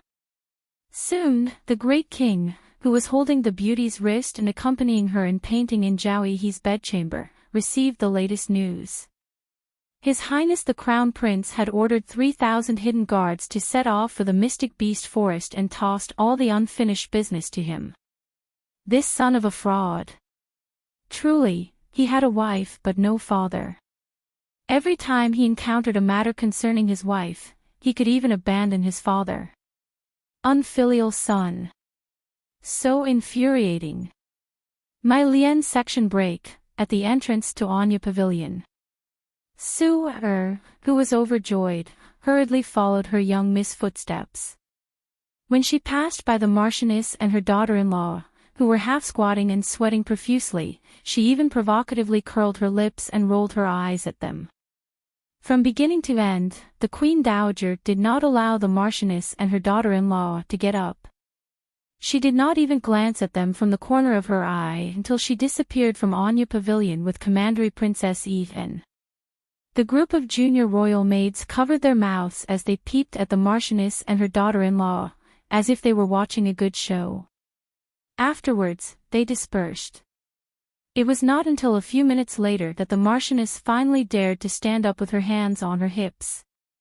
She groaned and exchanged glances with her daughter-in-law, who still had lingering fears. The two supported each other and left with tearful faces while massaging their waists. Back then, the Queen Dowager had accompanied the former king to conquer the country. Women were not inferior to men, so she was naturally very forthright. As a result, she also looked down on the bashful Marchioness and her daughter-in-law. Child, how many times have I told you? Don't meet those unnecessary people if you don't want to. The Queen Dowager sighed softly as she turned to glance at and beside her. Commandery Princess Anne's eyes reddened as she said softly, and was thinking that since we are family after all, it would not be good to go overboard for the sake of face. Sigh, you are just too kind-hearted. The Queen Dowager shook her head before saying with a smile, you should find a chance to meet that little sister-in-law of yours and learn from her. With your personality, you won't be so soft and easily manipulated. Little sister-in-law. Commandery Princess Anne was startled. That's right. The little granddaughter-in-law that I've never met. The Empress Dowager said with a smile, for the past few days, Aijia has been asking Gong Chang and to come over and tell me stories, ha ha ha. At the mention of the little crown princess, the Empress Dowager actually beamed with joy. You don't know, she's amazing. Hee hee, I really like her methods. You know what? The great king's consort Jing was amazing. In the end, when he saw my granddaughter-in-law, he was like a mouse seeing a cat. Also, that old woman from the Shu family bullied her and she immediately retaliated. Even now, that old woman is still learning the rules at home, ah ha ha ha ha. When the Empress Dowager talked about something happy, she actually looked up to the sky and laughed. The old nanny following behind her couldn't help but twitch her mouth. She hurriedly stepped forward and whispered to the Empress Dowager, Your Highness, you've already mentioned this 3 times today. Really? The Queen Dowager laughed heartily. Afterwards, she turned to say to Yi-Hen, who was smiling faintly, It's a pity that this little fellow hasn't returned from the Mystic Beast Forest yet. Otherwise, I really would have to meet her properly. Commandery Princess Yi-Hen didn't know what to say in response, so she could only smile faintly. Yi-Hen, you are 17 this year, right? The Count of Jian An's estate son is 2 years older than you. You're tuning into the LoveLore Library YouTube channel. We're so grateful for your support and don't forget to subscribe to join us on this incredible journey through captivating stories. Your generosity through donations truly makes a world of difference, as it's the primary source of revenue that allows me to expand and enhance this channel for you. Thank you from the bottom of my heart for being a part of this adventure.